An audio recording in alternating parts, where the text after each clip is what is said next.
నేను నా స్నేహితుడైన జోసెఫ్ బోజాను అక్కడ చూసుటకు ఒక విధంగా ఆశ్చర్యపడ్డాను. మరియు నేను చుట్టూ తిరిగి అతనితో కరచాలనం చేయుటకు కొంత సమయమును తీసుకున్నాను.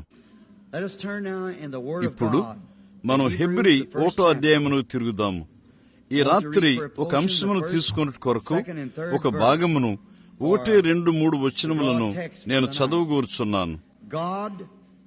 పూర్వకాలమందు నానా సమయముల్లోనూ నానా విధములుగాను ప్రవక్తల ద్వారా మన పితరులతో మాట్లాడిన దేవుడు ఈ దినముల అంతమందు కుమారుని ద్వారా మనతో మాట్లాడెను. ఆయన ఆ కుమారుని సమస్తమునకు వారసునిగా నియమించెను. ఆయన ద్వారా ప్రపంచములను నియమించెను. ఆయన దేవుని మహిమ యొక్క తేజస్సును, ఆయన తత్వము యొక్క మూర్తిమంతమునయ్యుండి తన మహత్తు గల మాట చేత సమస్తమును నిర్వహించుచు మహామహుడగు దేవుని కుడిపార్శ్వమున కూర్చుండెను. ఇప్పుడు ప్రార్థన కొరకు మన తలలను ఉంచుదాం. ఇప్పుడు ఆయన యొక్క దైవ సన్నిధిలో ఏదైనా అభ్యర్థనలు ఆయనకి తేలిపరచుకోరినట్లయితే ఆ అభ్యర్థనను దేవుడు సహాయం చేయనట్లు మీరు మీ చేతినెత్తండి. మా పరలోకపు తండ్రి, నీ కుమారుడైన యేసుక్రీస్తు నామములోని విశ్వాసము ద్వారా ఇప్పుడు నీ సింహాసనం ముందుకు మేము వచ్చున్నాము. మరియు ఆయన నామములో మేము దేనిని అడిగినను అది మాకు అనుగ్రహించబడుతుందని ఈ నిశ్చయిత మాకు ఇవ్వబడింది. నీవు మా కోరికలను, అవసరములను ఎరిగి ఉన్నావు. మరియు మాకు అవసరమైన వాటన్నిటినీ నీవు సరఫరా చేస్తానని వాగ్దానం చేస్తున్నావు. కాబట్టి తండ్రి, నీవు మాకు నేర్పినట్లుగా మేము ప్రార్థిస్తాము.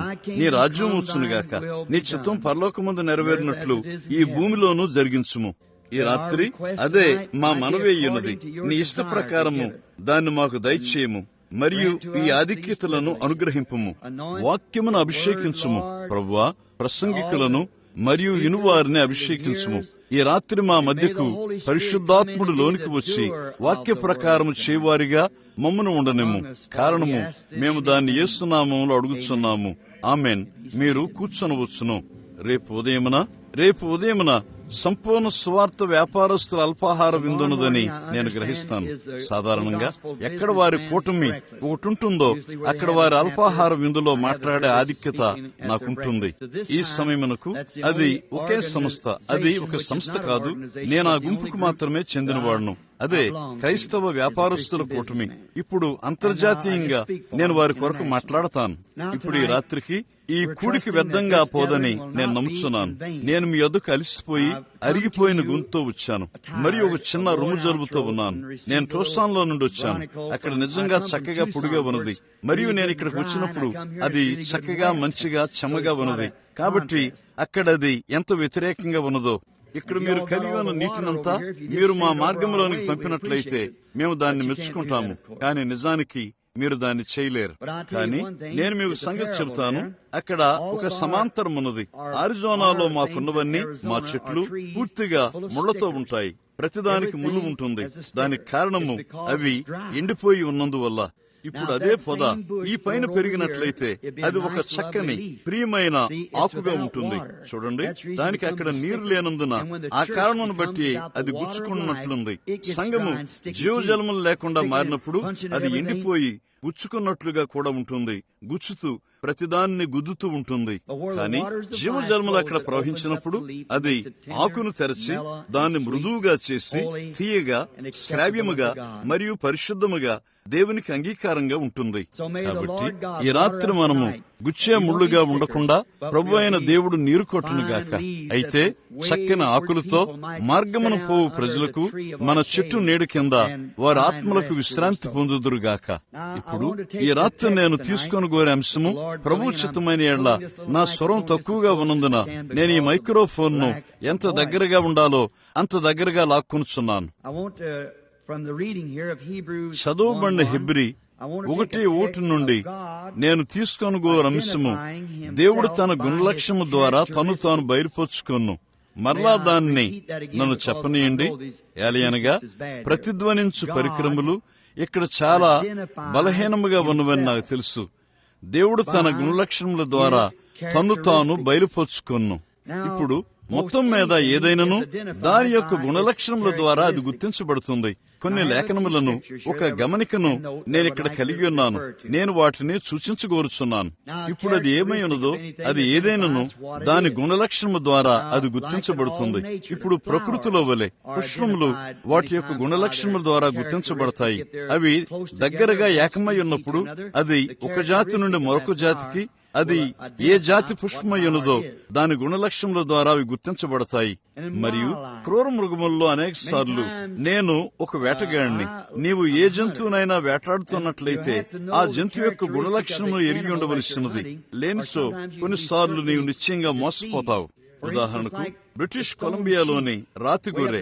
నేను ఈ ఆకురాలు కాలంలో యూకాన్లో ఉన్నాను. కొంతమంది సోదరులు నాతో ఉన్నారు. మేము వేటాడుచున్నాము. ఒక గొర్రెను గాని లేక ఒక దుప్పిని గాని నీవు వాటి జాడను వెతుకుతున్నప్పుడు నీవు ఒక చురుకైన వేటగాడివైతే తప్ప నీవు దాని భేదమును చెప్పలేవు. ఎందుకంటే అవి ఒక విధమైన జాడను తయారు చేస్తాయి. అవి పరిగెత్తినప్పుడు అవి గెంతుకుంటూ వెళతాయి.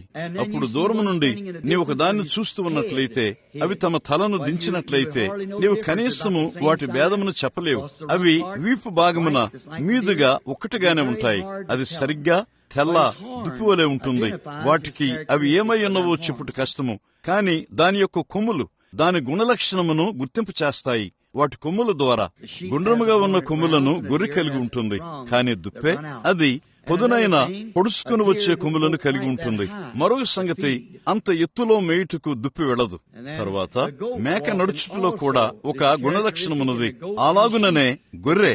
వాటిలోని తేడాను నీవు తెలుసుకోవలసినది. నీవు ఎత్తైన స్థలములో ఉన్నప్పుడు.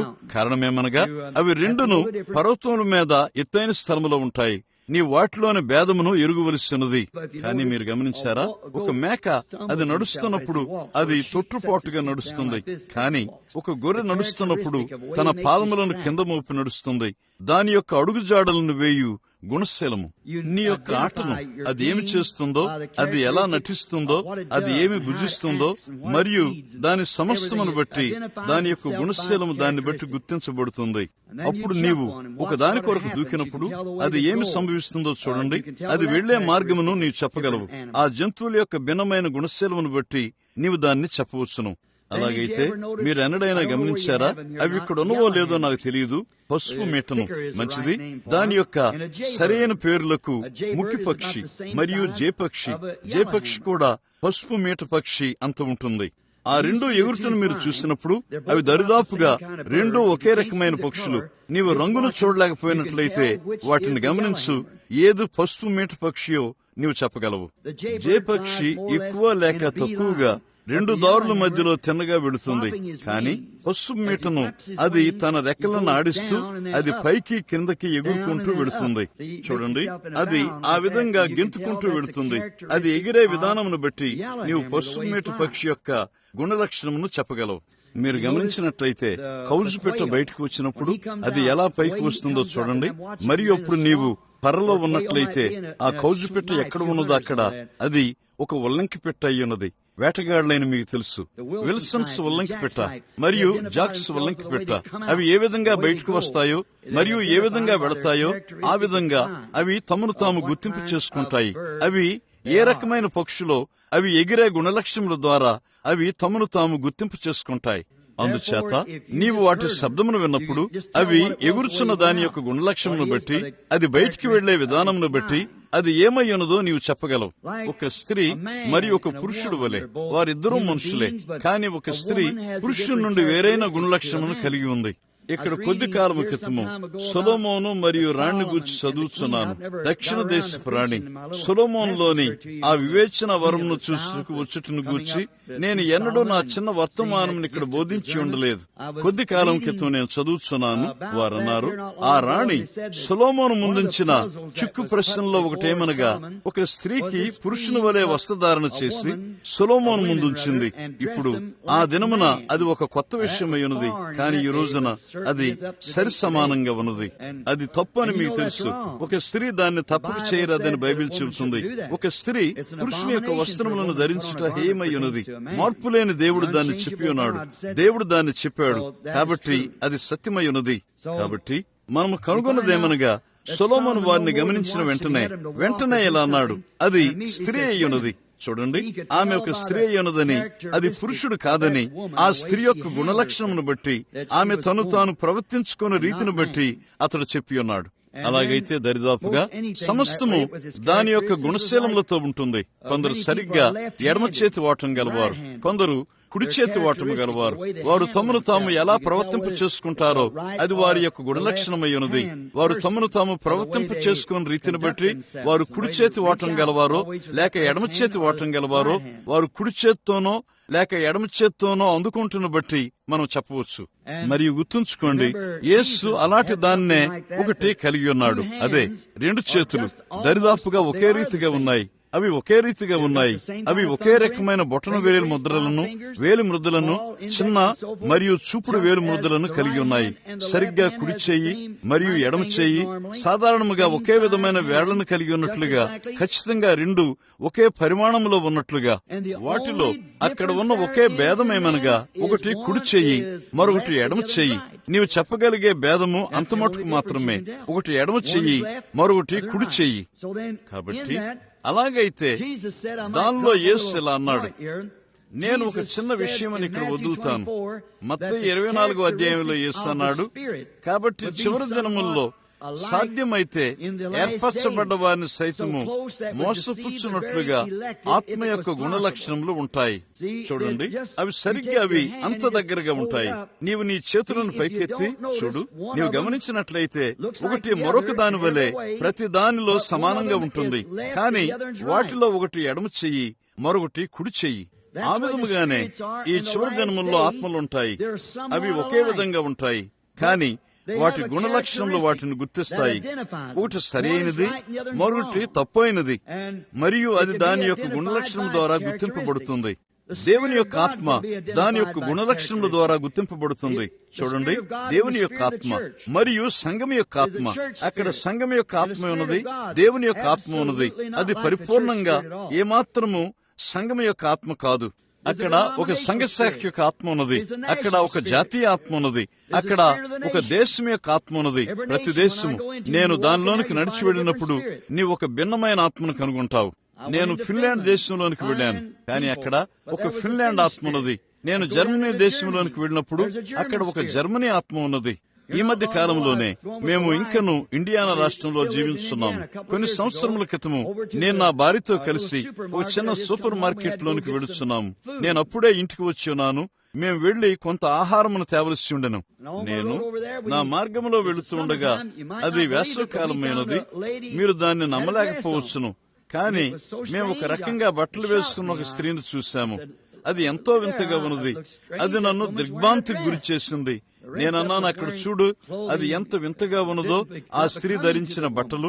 వారిలో అనేక స్త్రీలు ధరించుకున్న బట్టలను ధరించున్నారు. నేనన్నాను, సరే, అది సరిగ్గా అమెరికా దేశపు ఆత్మ అయి ఉన్నది. చూడండి, అమెరికా దేశపు ఆత్మ. ఇప్పుడు అమెరికా యొక్క ఆత్మది తప్పక ఒక క్రైస్తవ దేశపు ఆత్మగా ఉండవలసినది.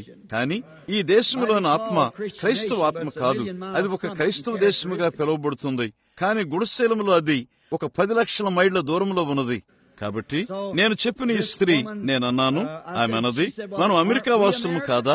నేనన్నాను, కాదు, మనం ఇక్కడ జీవించున్నాము. ఇది మన దేశము. మనము దీనిలో నివసిస్తాము. మనము దీన్ని ప్రేమిస్తాము. ఇది ప్రపంచంలోనే ఒక శ్రేష్టమైన దేశము. కానీ ఇంకను మనం అమెరికా వారం కాదు. మనము పైనుండి జన్మించున్నాము. పరిశుద్ధాత్ముడు క్రిందికి వచ్చి ఉన్నాడు. అది ఈ లోక సంబంధమైంది కాదు. నేనన్నాను, ఆ కారణం బట్టి మన సహోదరులు పొడవైన వస్త్రములను, పొడవైన జుట్టును కలిగి ఉన్నారు. వారు ముఖములకు రంగులు వేసుకున్నారు. చూడండి, వారి యొక్క గుణలక్షణములు ప్రభువునకు పరిశుద్ధమైనదిగా పైనుండి వారిని గుర్తిస్తాయి.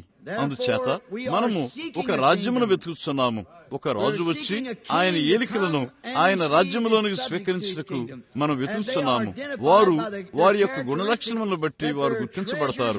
మరియు వారి యొక్క ఆస్తులు ఈ దేశంలోని భూ సంబంధమైనవి కావు, అవి పైన ఉన్న మహిమలోనివి.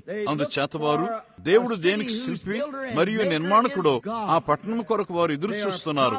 వారు సరైన వారుగా గుర్తింపబడతారు. మీకు బోధించుటకు ఏదో ఒక రోజున నాకు తగినంత స్వరం ఉండాలని నేను కోరతాను. అయితే నేను దాన్ని విడిచిపెడతాను. ఇప్పుడు అది దాని యొక్క గుణలక్షణం ద్వారా గుర్తించబడుతుంది. ఇక్కడ ఒక మంచి మాదిరిని వాగ్దాన భూమిలోనికి వచ్చిన ఇశ్రాయేలు కాలంలో మనం చూస్తాము.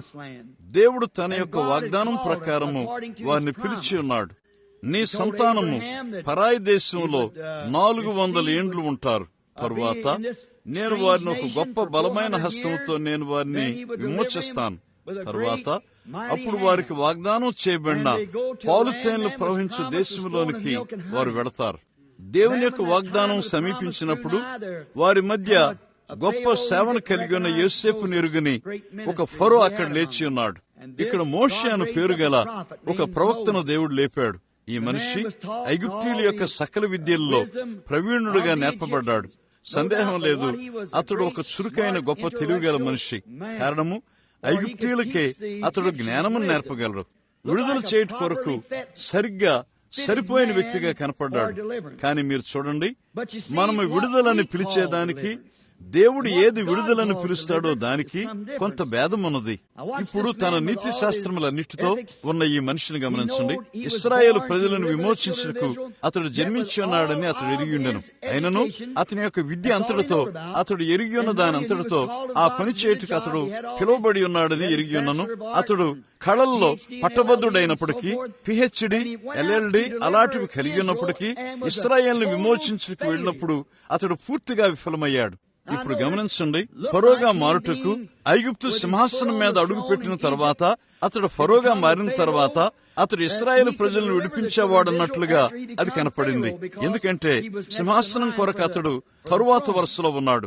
కానీ మీరు దాన్ని చూడండి, ఆ మార్గంలో చేయటం ద్వారా ఆయన ప్రజలను విమోచించుటలో అది దేవుని యొక్క గుణలక్షణంను గుర్తింపు చేసుకుందు. వారిని విమోచిస్తానని ఆయన అన్నాడు. బలమైన హస్తముతో ఆయన వారిని విమోచిస్తాడు. మోషే యొక్క బలమైన సైన్యంతో కాదు, కానీ దేవుని యొక్క బలమైన హస్తంతో.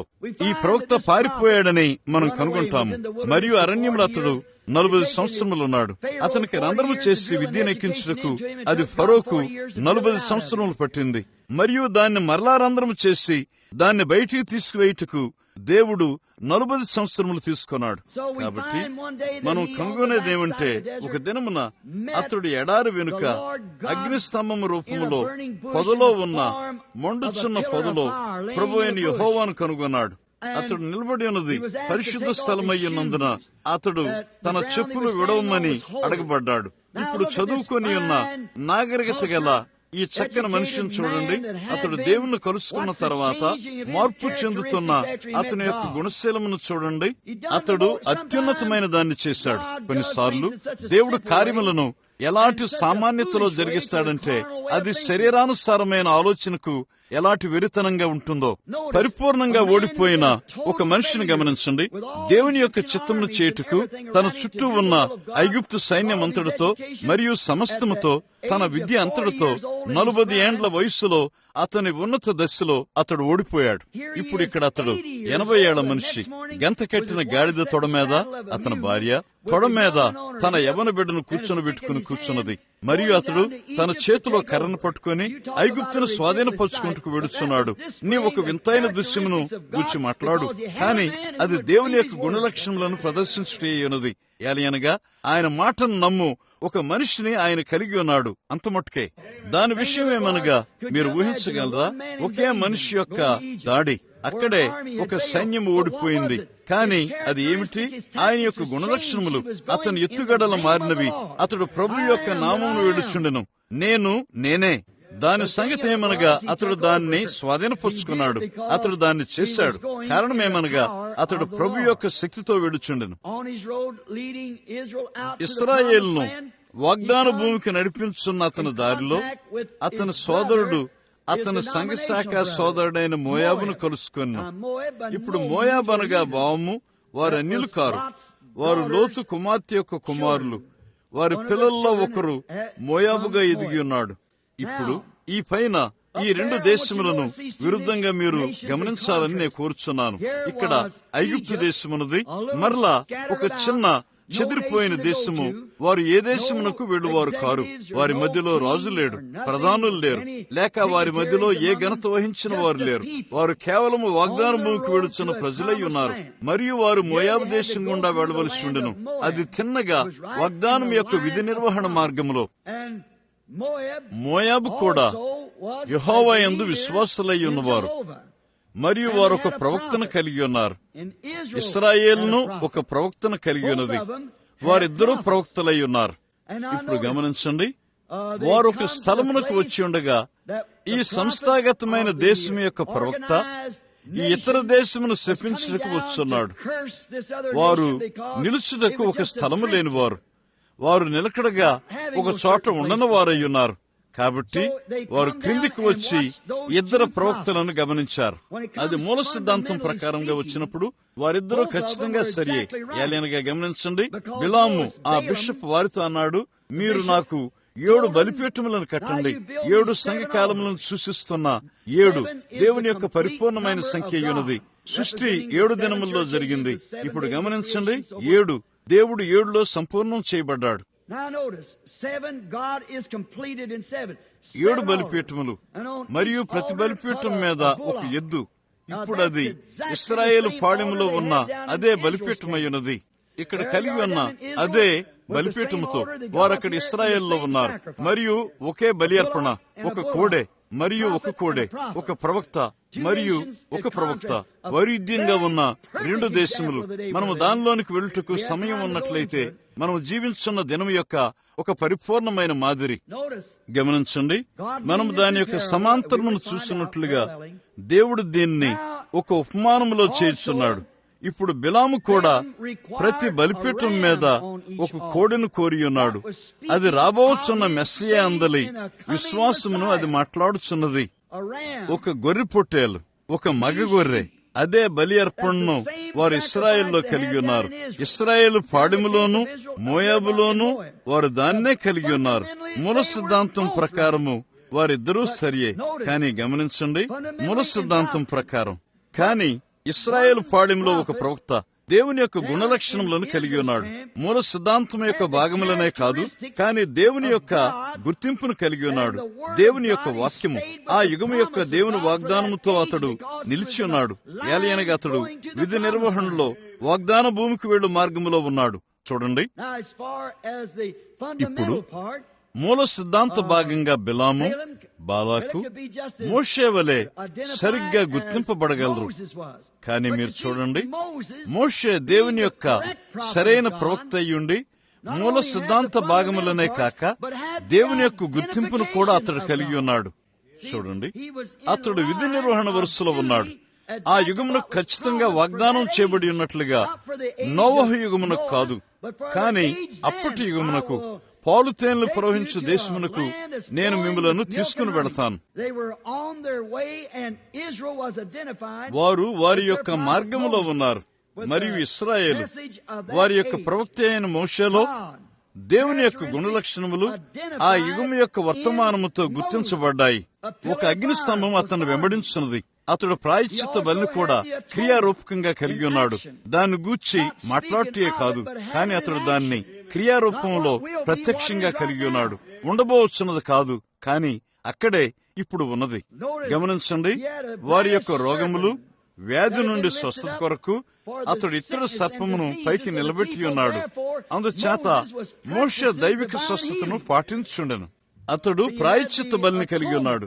ఇత్తడి సర్పము సూచించున్నదేమనగా దేవుడు ఆ పాళెములో ఉండెను, మరియు ప్రజలు ఇత్తడి సర్పమును చూసి స్వస్థపడి ఉన్నారు. అతనిని వెంబడించుచున్న చేల్చబడిన బండను అతడు కలిగి ఉండెను. వారి మధ్య జీవజలములను, సంతోషమును మరియు రక్షణను ఉంచుచు వారు నిత్యజీవమును కలిగి నశించకుండా ఉండినట్లు అక్కడ అది దేవుని గుర్తింపు చేయుచున్నది. అది ఒక మాదిరి. అరణ్యములో ఆ చీల్చబడిన బండ క్రీస్తుకు మాదిరిగా ఉన్నది. అలాగైతే వారు విధి నిర్వహణ వరుసలో ప్రయాణం చేస్తున్నారు. దేవుని యొక్క గుణలక్షణములు చూపుచున్న అది మరొక గుర్తింపు అయి ఉన్నది. వాక్యముతో ఈ ఇతర వ్యక్తి ఎంత మూల సిద్ధాంతవాదిగా కనపడినను లెక్కాదు, కానీ ఇతడు మూల సిద్ధాంతమును గుర్తింపుతో కలిపి దేవుని యొక్క గుణలక్షణమును వారి మధ్య కలిగి ఉన్నాడు. దేవుడు తాను అతనితో గుర్తింపు చేసుకున్నాడు. ఇద్దరు ప్రవక్తలు, వారిలో ఇద్దరూ ప్రవక్తలే, మరియు వారిలో ఇద్దరూ మూల సిద్ధాంతవాదులే. కానీ దేవుడు తన గుణలక్షణాన్ని మోషేలో గుర్తింపు చేసుకున్నాడు. కారణమేమనగా అతడు దేవుని యొక్క గుణలక్షణములను అతనిలో కలిగి ఉండెను. ఇప్పుడు మరలా దేవుని యొక్క గుణలక్షణములు ఎల్లప్పుడూ సహజాతీతమైనవి. కారణము ఆయన సహజాతీతుడు. దేవుడు సహజాతీతమైన వాడు.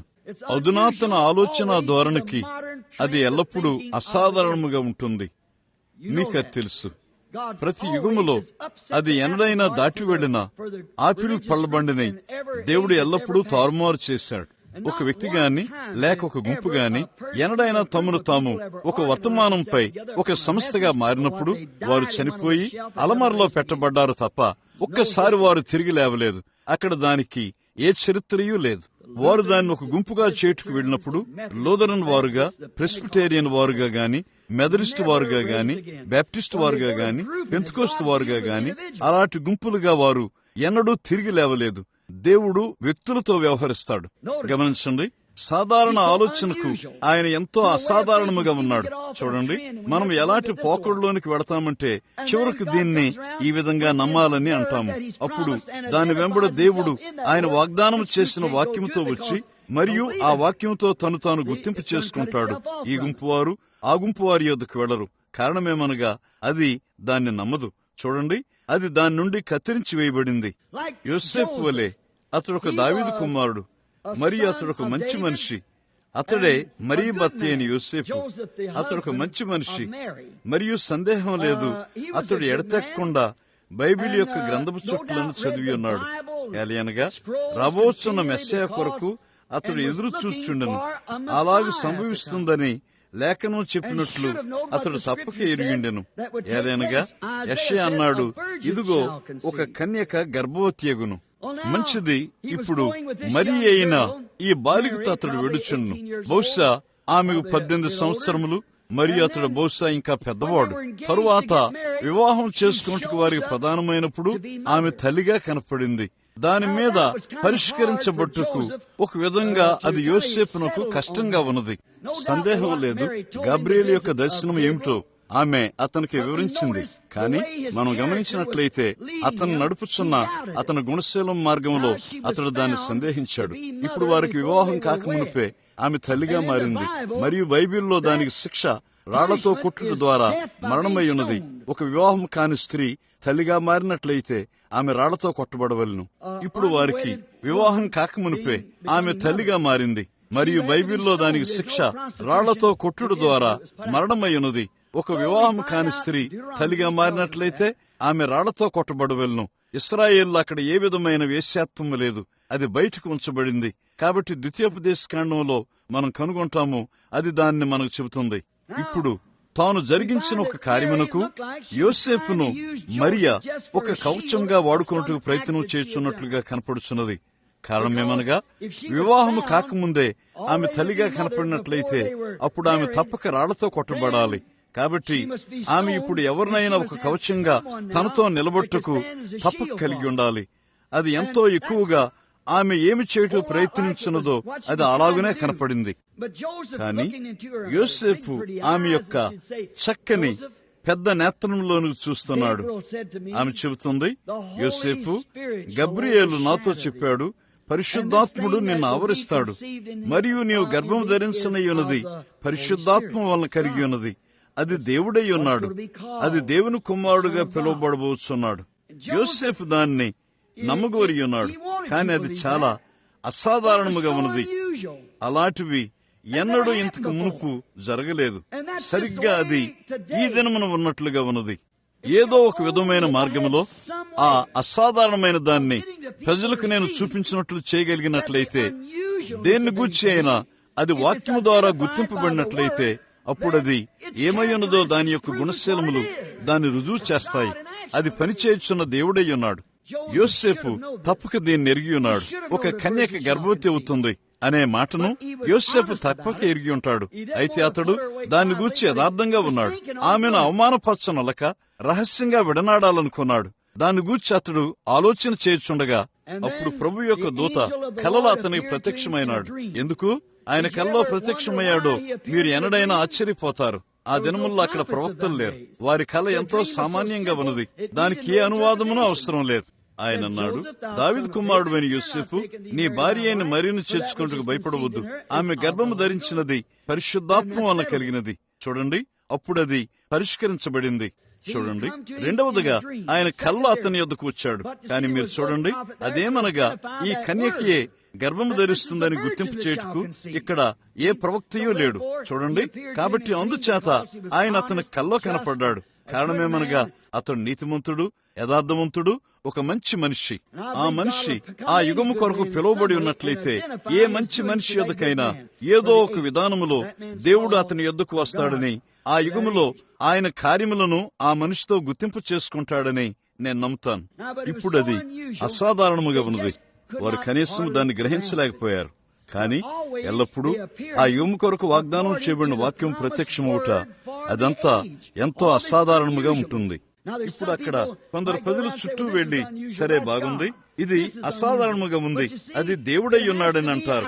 ఇది అసాధారణముగా ఉంది, కానీ మీరు చూడండి, అది వాక్యము ద్వారా గుర్తింపబడవలసినది మరియు వాక్యము దేవుడై ఉన్నాడు. చూడండి, అలాగైతే ఈ గుర్తింపు యొక్క గుణలక్షణము అది ఏమై ఉన్నదో దాన్ని గుర్తిస్తుంది. ఏలయనగా దేవుడు అది సంభవిస్తుందని చెప్పాడు మరియు అది సంభవిస్తుంది. చూడండి, ఏది సంభవిస్తూ ముందుకు వెళుచున్నదో అది దాని యొక్క గుణలక్షణము ద్వారా అది దేవుని యొక్క వాక్యమై ఉన్నదని అది గుర్తించబడుతుంది.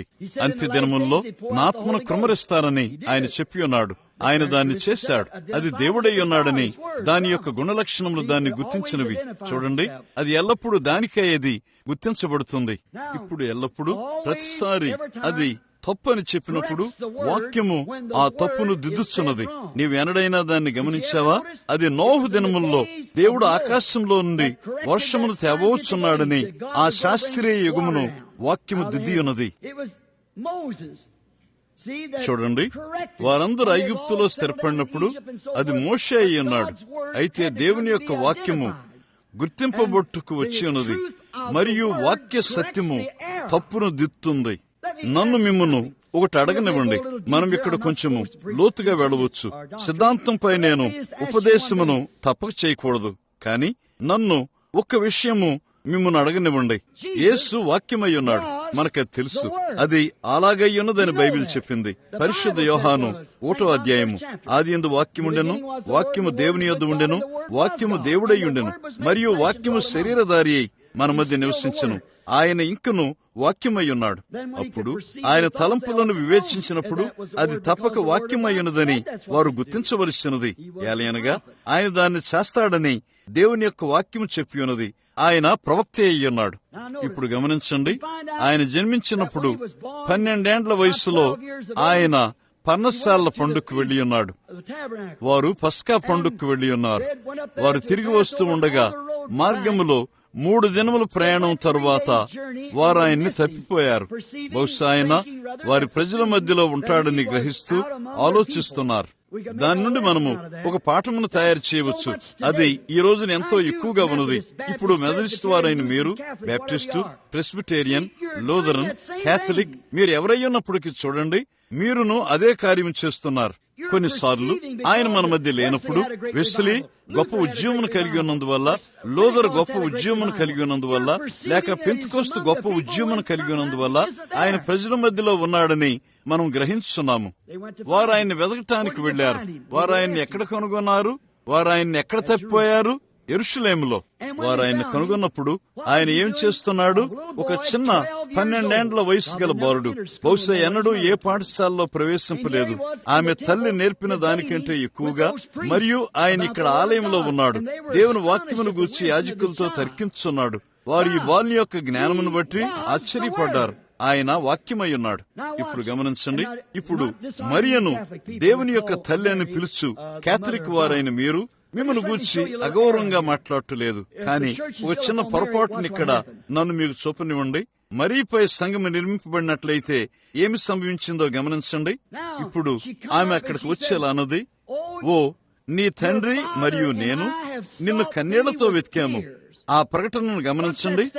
అప్పుడు ఆమె తన సొంత సాక్ష్యమును తప్పు అని ఖండించున్నది. ఆమె అన్నది, నీ తండ్రియు మరియు నేను కన్నీళ్లతో నిన్ను వెతికాము. ఆ వాక్యమును గమనించండి. ఆయన వాక్యమై ఉన్నాడు. ఆయన అన్నాడు, నేను నా తండ్రి పనుల మీద ఉండవలనని మీరు ఎరుగురా. వాక్యము తప్పును దిద్దుటను గమనించండి. చిన్నగా ఆ యాజకుల ముందే ఆమె తన సాక్ష్యమును పాడు చేసింది. పరిశుద్ధాత్మ ద్వారా గర్భవతి అయినదని చెప్పింది. మళ్లీ ఇక్కడ యోసేపును ఆయన తండ్రి అని చెబుతుంది. ఆ వాక్యము ఎంత త్వరగా దాన్ని పట్టుకుందో చూడండి. ఆయన వాక్యమై ఉన్నాడు.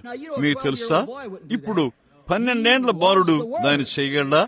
ఆయన వాక్యమై ఉన్నాడు. ఆయన ఆ దినమునకు పలుకుబడిన మాటే ఉన్నాడు. కాబట్టి అందుచేత క్రీస్తులో దేవుని యొక్క గుర్తింపబడిన గుణలక్షణములనువి ఆయన తప్పును దిద్ది ఉన్నాడు. వారన్నారు, ఏమిటి? మేము మోసే శిష్యులము. చూడండి, ఆయన అన్నాడు, మీరు మోసే శిష్యులయ్యుంటే నన్నును ఎరిగేవారు. అతడు నన్ను గూర్చి వ్రాశాడు. మోషే అన్నాడు, ప్రభు అయిన యెహోవా నా వంటి ఒక ప్రవక్తను మీ మధ్య లేపును. మీరు మోషేని ఎరిగి ఉంటే నన్నును ఎరిగి ఉండేవారు. చూడండి, వాక్యము ఎల్లప్పుడూ ఆ దినము యొక్క తప్పును దిద్దుతుంది. కానీ ప్రజలు దాన్ని నమ్ముటకు ఇష్టపడరు. వారెల్లప్పుడూ అదే ప్రకారం వేలాడుచూ ఉంటారు. అయితే యేసు ఆయన తల్లిని దిద్ది ఉన్నాడు. ఆయన తల్లి పొరపాటులో ఉన్నది.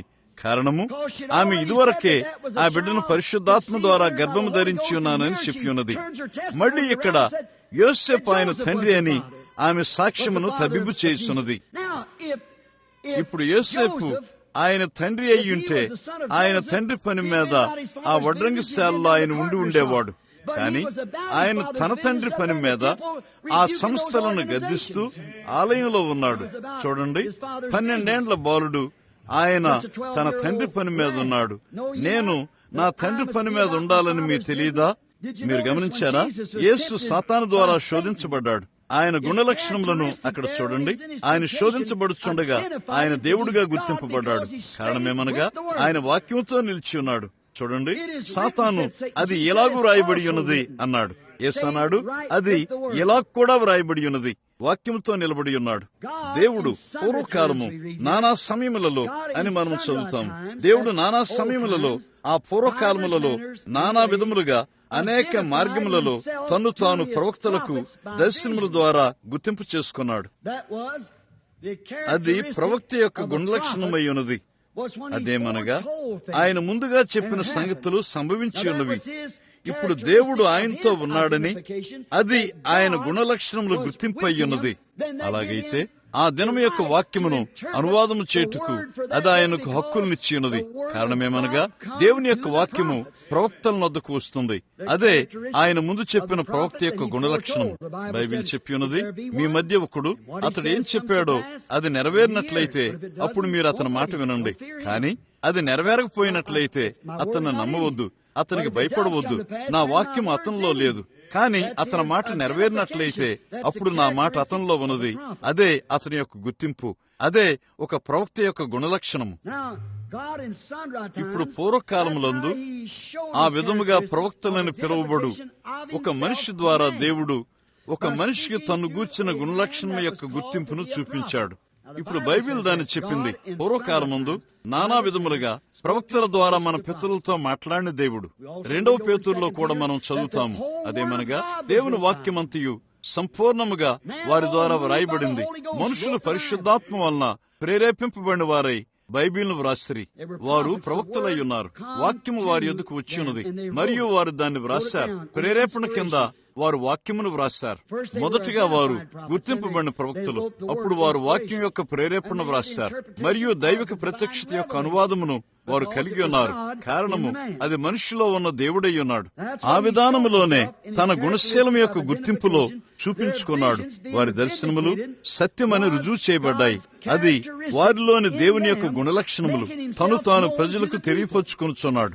ఇప్పుడు ఆ విధానములోనే ఆయన క్రీస్తులో ఉన్నాడు. ఒక ప్రవక్త ఓ చిన్న భాగమై ఉన్నాడు. క్రీస్తు దేవుని యొక్క పరిపూర్ణత అయి ఉన్నాడు మరియు దేవుడు క్రీస్తులో ఉండి లోకమును తనతో సమాధానపరుచుకొనుచున్నాడు.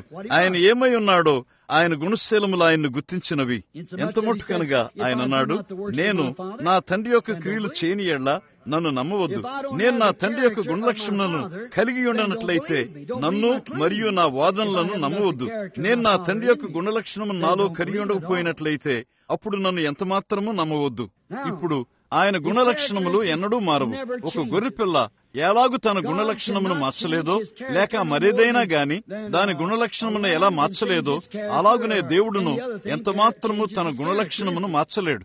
కారణమేమనగా అది దాని యొక్క అసలైన స్థితిలో ఉన్నంత కాలము దాని అసలైన స్థితి. నీవు దేన్నైనా మార్చినట్లయితే అప్పుడు నీవు దాని అసలైన రూపం నుండి దాన్ని మార్చి ఉన్నావు. నీవు సరిగ్గా ఒక పందిని తీసుకున్నట్లుగానే ఆ పందిని నీవు కడిగి దాని బొటన వేళ్లకు రంగు వేసి, స్త్రీలు చేసినట్లుగానే పెదవులపై రంగు రాసి, దానికి ఒక మంచి వస్త్రమును తొడిగి సిద్ధపరిచినట్లుగా మరలా ఆ ఆడుపంది బయటకు వదలండి, మరలా అది బురదలోనికి విడుతుంది. ఎందుచేత ఆమె ఒక పంది అయి ఉన్నది, అంతవరకే. నీకు తెలుసా, నీవు దాన్ని మార్చలేవని. ఒక గొర్రెపిల్ల దాన్ని చేయదు. అతడు కనీసం బురదలోనికి వెళ్ళడు. అతడు దానితో చేయనది ఏమీ లేదు. అది దాని యొక్క గుణలక్షణమై ఉన్నది. చూడండి, నీవు అతనికి అదే రకమైన బట్టలు వేసినను ఇంకను అది నిశ్చయముగా దాన్ని చేయదు. అతడు తప్పక దానిలోనికి వెళ్ళడు. బయటిది లెక్క కాదు, కాని లోపలదే ముఖ్యమయ్యున్నది.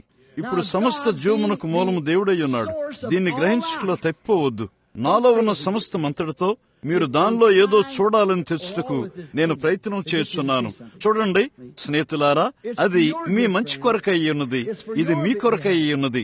చూడండి, ఏదో ఇక్కడ కనపట్టుకు నేను వచ్చి ఉండలేదు. వెళ్ళుటకు ఏ ఇతర స్థలం నాకు లేదని నేను ఇక్కడికి రాలేదు. నేను ఇక్కడికి వచ్చిన కారణమేమనగా నేను ఇక్కడికి రావాలని నాకు తోచింది. ప్రభువు నాకు అనుగ్రహించిన పరిచర్యను తప్పక ఇక్కడున్న ప్రజల మధ్య చూపాలి. నిజంగా దేవుడు ఏమై ఉన్నాడో మీరు చూడాలని తెచ్చుటకు ప్రయత్నించున్నాను. ఆయన యొక్క వాగ్దాన వాక్యమై ఉన్నాడు. ఆయన ఎల్లప్పుడూ వాక్యమై ఉన్నాడు. మరియు ఆయన వాగ్దానం చేసిన గుణలక్షణముల ద్వారా ఆయన తను తాను గుర్తింపు చేసుకుంటాడు.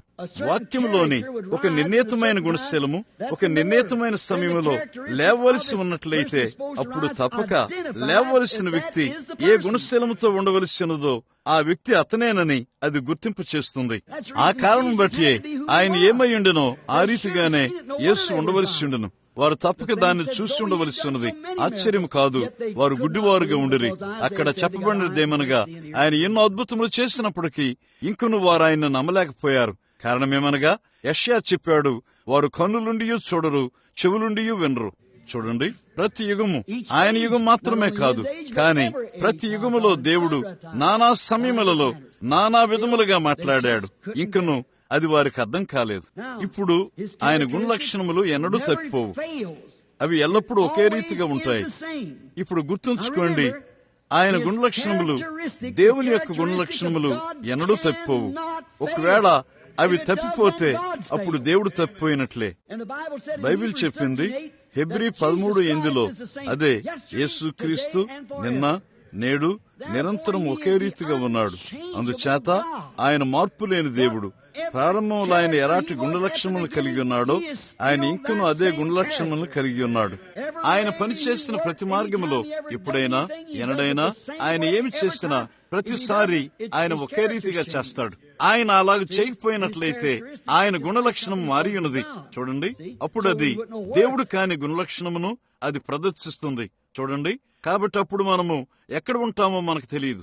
పౌలు చెప్పినట్లుగా బోర స్పష్టముగాని ధ్వని ఇవ్వనట్లయితే యుద్ధమునకు ఎవడు సిద్ధపడగలడు?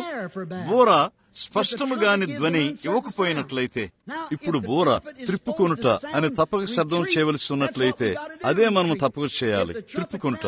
ఒకవేళ బోర దాడికి సిద్ధపడుట అని శబ్దం చేసినట్లయితే అదే మనం తప్పక చేయవలసి ఉన్నది, దాడికి సిద్ధపడుట. అయితే బోర అనగా ఏమిటి? దేవుని యొక్క వాక్యము. అది దేవుణ్ణి గుర్తింపు చేస్తుంది. అది పైకి వెళ్ళుటయా, కూర్చుండుటయా, త్రిప్పుకొనుటయా, చేతులను ఓటముగా పెట్టుటయా, లేక అది ఏమై ఉన్నప్పటికీ అది దేవుని యొక్క బోరధ్వని. ఒక స్పష్టము కాని ధ్వని, ఒక నిర్ణీత కార్యం సంభవిస్తుందని బైబిల్ చెప్పినప్పుడు ఎవరు అంటారు, ఓ అది మరొక దినమునకు చెంది ఉన్నది. అప్పుడు అక్కడ స్పష్టము కాని ధ్వని ఉన్నది.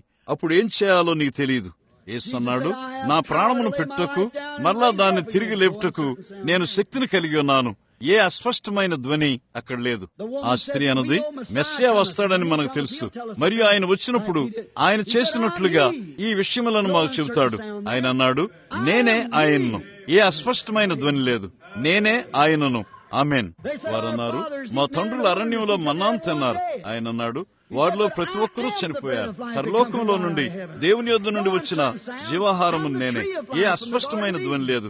ఏదేను తోట నుండి నేనే జీవవృక్షమునయ్యున్నాను. ఏ అస్పష్టమైన ధ్వని దాన్ని గూర్చి అక్కడ లేదు. నిశ్చయముగా లేదు. దాన్ని గూర్చి ఏ అనిశ్చయత లేదు. ఆయన చేసిన సమస్తములో ఆయన స్పష్టంగా ఉన్నాడు. బైబిలు అస్పష్టమైన ధ్వనించుటలేదు. అది ధ్వనించుటలో దేవుని యొక్క గుణలక్షణమును అది గుర్తించున్నది. పరిశుద్ధ యోహాను 10:37 యేసు అన్నాడు, నేను నా తండ్రి యొక్క క్రియలు చేయని యెడల అప్పుడు నేను నా తండ్రి యొక్క గుణలక్షణము నాకు లేదు. అప్పుడు మీరు నన్ను నమ్మవద్దు. అవే నాలోని ఆయన గుణలక్షణమును గుర్తించున్నవి. కారణము తండ్రి వాక్యమై ఉన్నాడు. ఆదియందు వాక్యముండెను, వాక్యము దేవుని యొద్ద ఉండెను, వాక్యము దేవుడై ఉండెను. మరియు దేవుని యొక్క గుణలక్షణములు ఆయన వాగ్దానం ద్వారా ఆ యుగమునకు ప్రదర్శించబడిను. ఇప్పుడు ఆయన మోషే కాలంలో జీవించి ఉంటే అది పనిచేసి ఉండేది కాదు. మోషే ఒకవేళ ఆయన కాలంలో జీవించి ఉంటే అది పనిచేసి ఉండేది కాదు. ఆయన నోవ కాలంలో జీవించి ఉంటే అది పనిచేసి ఉండేది కాదు. లేక నోహు ఆయన కాలంలో జీవిస్తే అది పనిచేసి ఉండేది కాదు. నోహు ఆ దినము యొక్క కార్యముల కొరకు ప్రవచించుండెను. ఆయన గుణలక్షణములు మరియు ఆయన చేసినది దేవుని యొక్క వాక్యముతో ఆయన్ను గుర్తించినవి. మోషే అదే చేసి ఉన్నాడు. ఇక్కడ యేసు వచ్చున్నాడు మరియు ఆ యుగమునకు వాగ్దానం చేయబడిన వాక్యము యొక్క గుణలక్షణములు యేసు క్రీస్తును గుర్తించి ఉన్నవి. అది దేవుడై ఉన్నాడు. ఆమేన్. చివరి దినముల్లో సామాన్య ప్రజల్లో దేవుని ఆత్మ కృపనింపబొట్ట ప్రజలతో దేవుని యొక్క గుణలక్షణమును గుర్తించినవి. ఆయన దాన్ని వాగ్దానం చేశాడు. అది వాక్యమయ్యున్నది. అది దాన్ని చేస్తుందని ఆయన చెప్పాడు. ఎవరునూ దాన్ని వెనుకకు తీసుకోలేరు. ఆయన దాన్ని చేస్తానని చెప్పాడు. కాబట్టి ఆయన వాగ్దానం చేసిన ఈ కార్యములనియు అవే ఆయన చేసి ఉన్నవి. అది ఆయన గుణలక్షణమును గుర్తించినది. అవునండి, దాన్ని నమ్మవద్దు. నా గుణశీలము దేవునిది కాని యెడల నా వాదనలు నమ్మవద్దు. ఇప్పుడు యోహాను 12లో గమనించండి. నా యందు విశ్వాసం ఉంచువాడు నా గుణలక్షణమును నా గుర్తింపును కలిగి ఉంటాడు. నా యందు విశ్వాసం ఉంచువాడు నేను చేయి క్రియలు అతడును చేస్తాడు. క్రీస్తు యొక్క గుణలక్షణము ఆయనలో ఉన్నదని ఆయన యొక్క గుణలక్షణములను ప్రదర్శించున్నది. ఆమెన్. ఇప్పుడే నేనెంతో భక్తిపూర్వకమైన అనుభూతిని పొందుతున్నాను. నా గొంతు బొంగురుపోయినట్లయితే. అవునండి. ఓ అయ్యో, చూడండి, దాన్ని గూర్చి అక్కడ ఏ పొరపాటునూ లేదు. ఆయన జీవము నా యందు విశ్వాసం ఉంచువాడు నేను చేయి క్రియలు అతడును చేస్తాడు. చూడండి, అది గుణశీలమును గుర్తిస్తుంది. అదే విషయాన్ని ఆయన చెప్పాడు. నా గుణలక్షణము నన్ను గుర్తింపని యెడల ఆయనలోని దేవుడు అప్పుడు నన్ను నమ్మవద్దు. దానిలో ఆయన గుర్తింపబడతాడని కూడా ఆయన చెప్పాడు. అలాగైతే అదేమనగా అది ఆయన్ను గుర్తించని యెడల ఆయన ఏమి చెప్తున్నాడో అది ఆయన కాదు. ఈ దినమున క్రీస్తు తను తాను గుర్తింపు చేసుకుంటున్నట్లయితే ఆయన క్రీస్తు అయి ఉన్నాడని వాక్యమును నమ్ముతూ ఆయన గుణలక్షణం గుర్తిస్తుంది. యేసు వాక్యమై ఉన్నాడు కాబట్టి ఆయన వాక్యమును నమ్మవలసినది. బైబిల్లోని ఏ వాక్యమునైనా నిరాకరిస్తూ మనము క్రీస్తు వారమని ఎలా చెప్పగలము? నీలోని క్రీస్తు యొక్క పరిశుద్ధాత్మ దేవుడై ఉన్నాడు మరియు అది ప్రతి వాగ్దానమును ఆమెతో గుర్తులు పెడుతుంది. బైబిల్ చెప్పింది, నమ్మిన వారి వల్ల ఈ సూచక్రియలు వెంబడించును.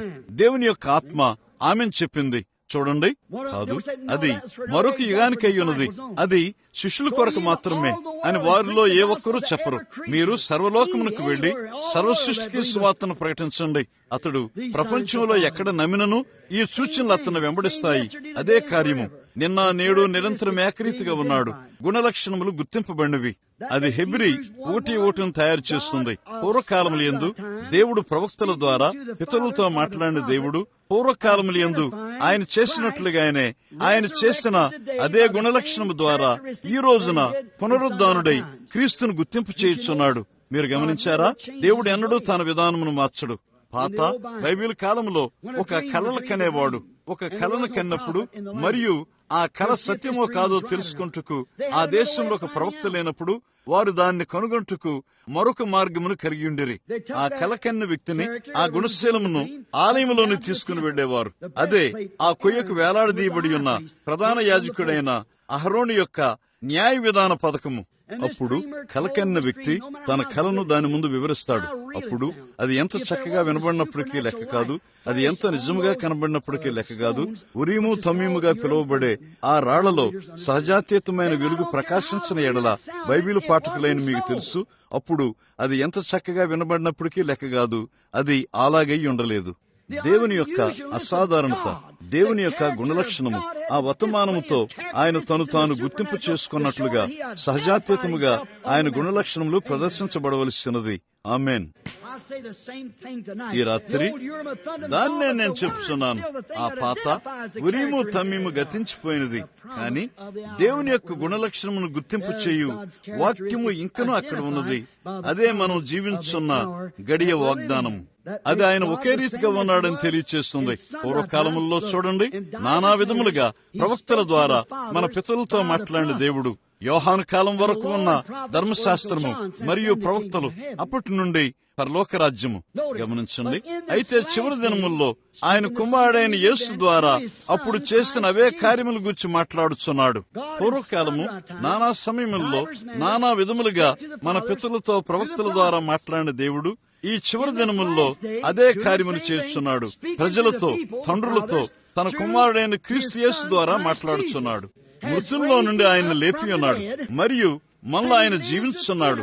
ఆయన హృదయం యొక్క తలంపులను మరియు ఆలోచనలను వివేచించువాడై ఉన్నాడని మనకు ముందుగా కార్యములను తెలియచేయచ్చు తను తాను గుర్తింపు చేసుకునిచున్నాడు.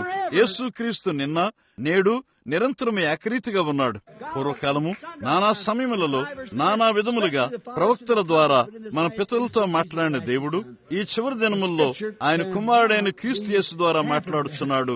లేఖనమును చెరపకూడదు, అది అక్షరాల. నేను ఇదివరకు చెప్పినట్లుగా ఈ వాక్యమును అనువదించుటకు దేవునికి ఏ అనువాదకుడు అవసరం లేదు. ఆయన తన సొంత వాక్యమును అనువదించును. ఆయన ఏదైనా చెప్పినప్పుడు అది సంభవిస్తుంది. అదే దాని యొక్క అనువాదం.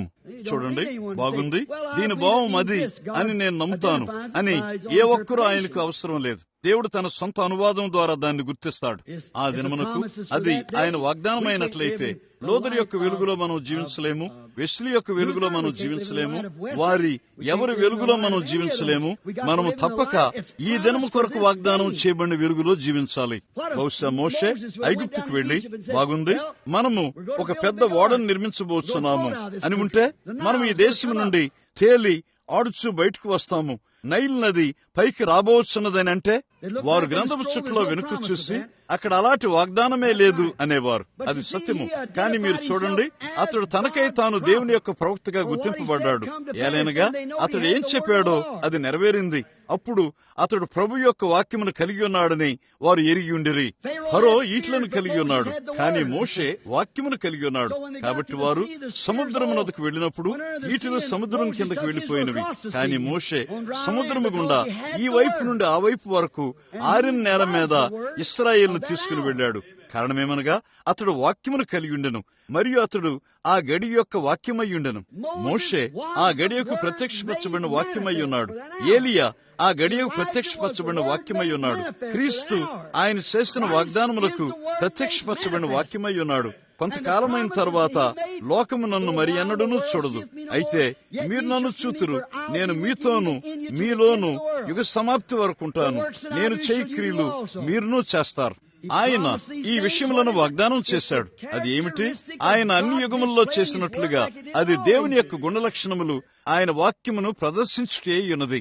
మలాకి 4 ఆయన అన్నాడు, యెహోవా నియమించిన భయంకరమైన ఆ మహాదినము రాకమునుపు నేను ప్రవక్తయగు ఏలియాను మీ యొద్దకు పంపుదును. ఆ దినము రాకముందు అతడు పిల్లల విశ్వాసమును తండ్రుల తట్టును తిప్పును. ఆయన దాన్ని వాగ్దానం చేశాడు. యేసు అన్నాడు, పరిశుద్ధ లోక 17వ అధ్యాయంలో సొదొమ దినముల్లో జరిగినట్లుగా మనుష్య కుమారుని రాకడలోను మనుష్య కుమారుడు బయలుపరచబడబోవు దినమున జరుగును.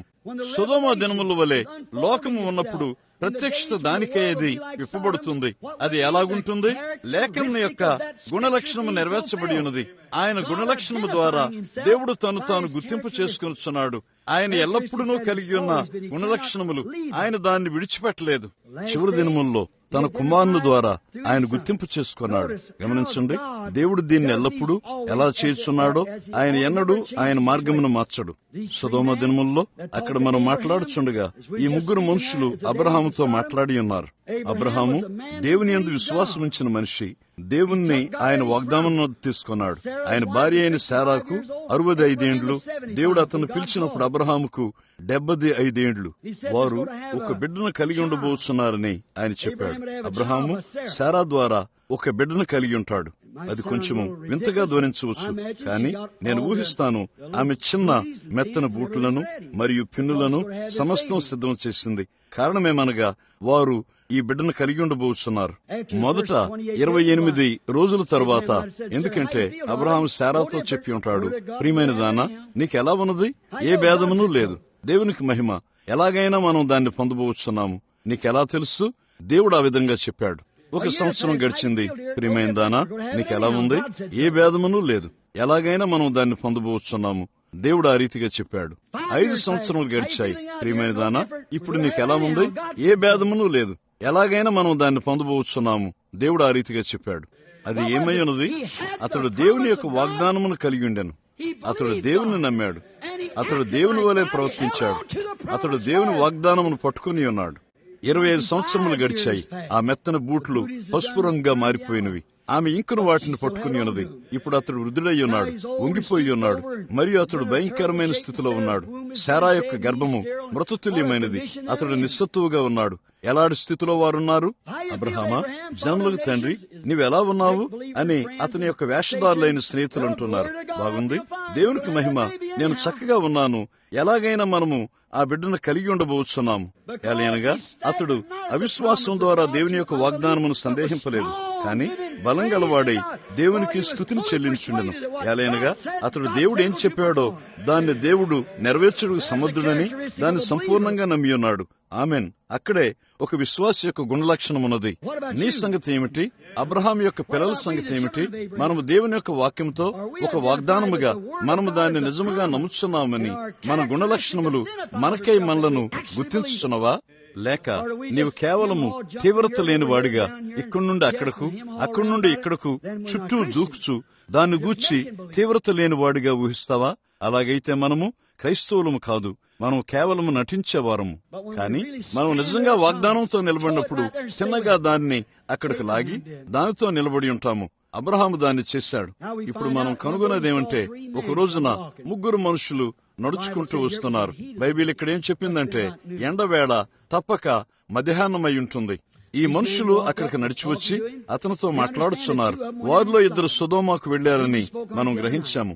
మన రాత్రి దాని మీద మనం మాట్లాడదామని నేను నమ్ముతాను. వారిలో ఒకరు అబ్రహాముతో నిలిచి ఉన్నారు. అతనితో నిలిచి ఉన్న అతడు పిలిచిన ఈ మనిషిని ఆ మనిషి ఏం చేశాడో గమనించండి. ఒకరు ఆయన ఎలోహిం అయి ఉన్నాడని ఆయన గుణలక్షణముల ద్వారా గుర్తించబడ్డాడు. బైబిల్లోని మొదటి మాట ఎలోహిం అయి ఉన్నది, ఆదియందు దేవుడు. ఇప్పుడు వేదాంత పండితులైన మీలో ఎవరికైనా తెలుసు, దేవుడు అనగా భావము హెబ్రీ భాషలో ఎలోహిం అయి ఉన్నది. దాని భావము సర్వశక్తి గల దేవుడు, సర్వసమృద్ధి గలవాడు, తనకై తానుగా ఉన్నవాడు.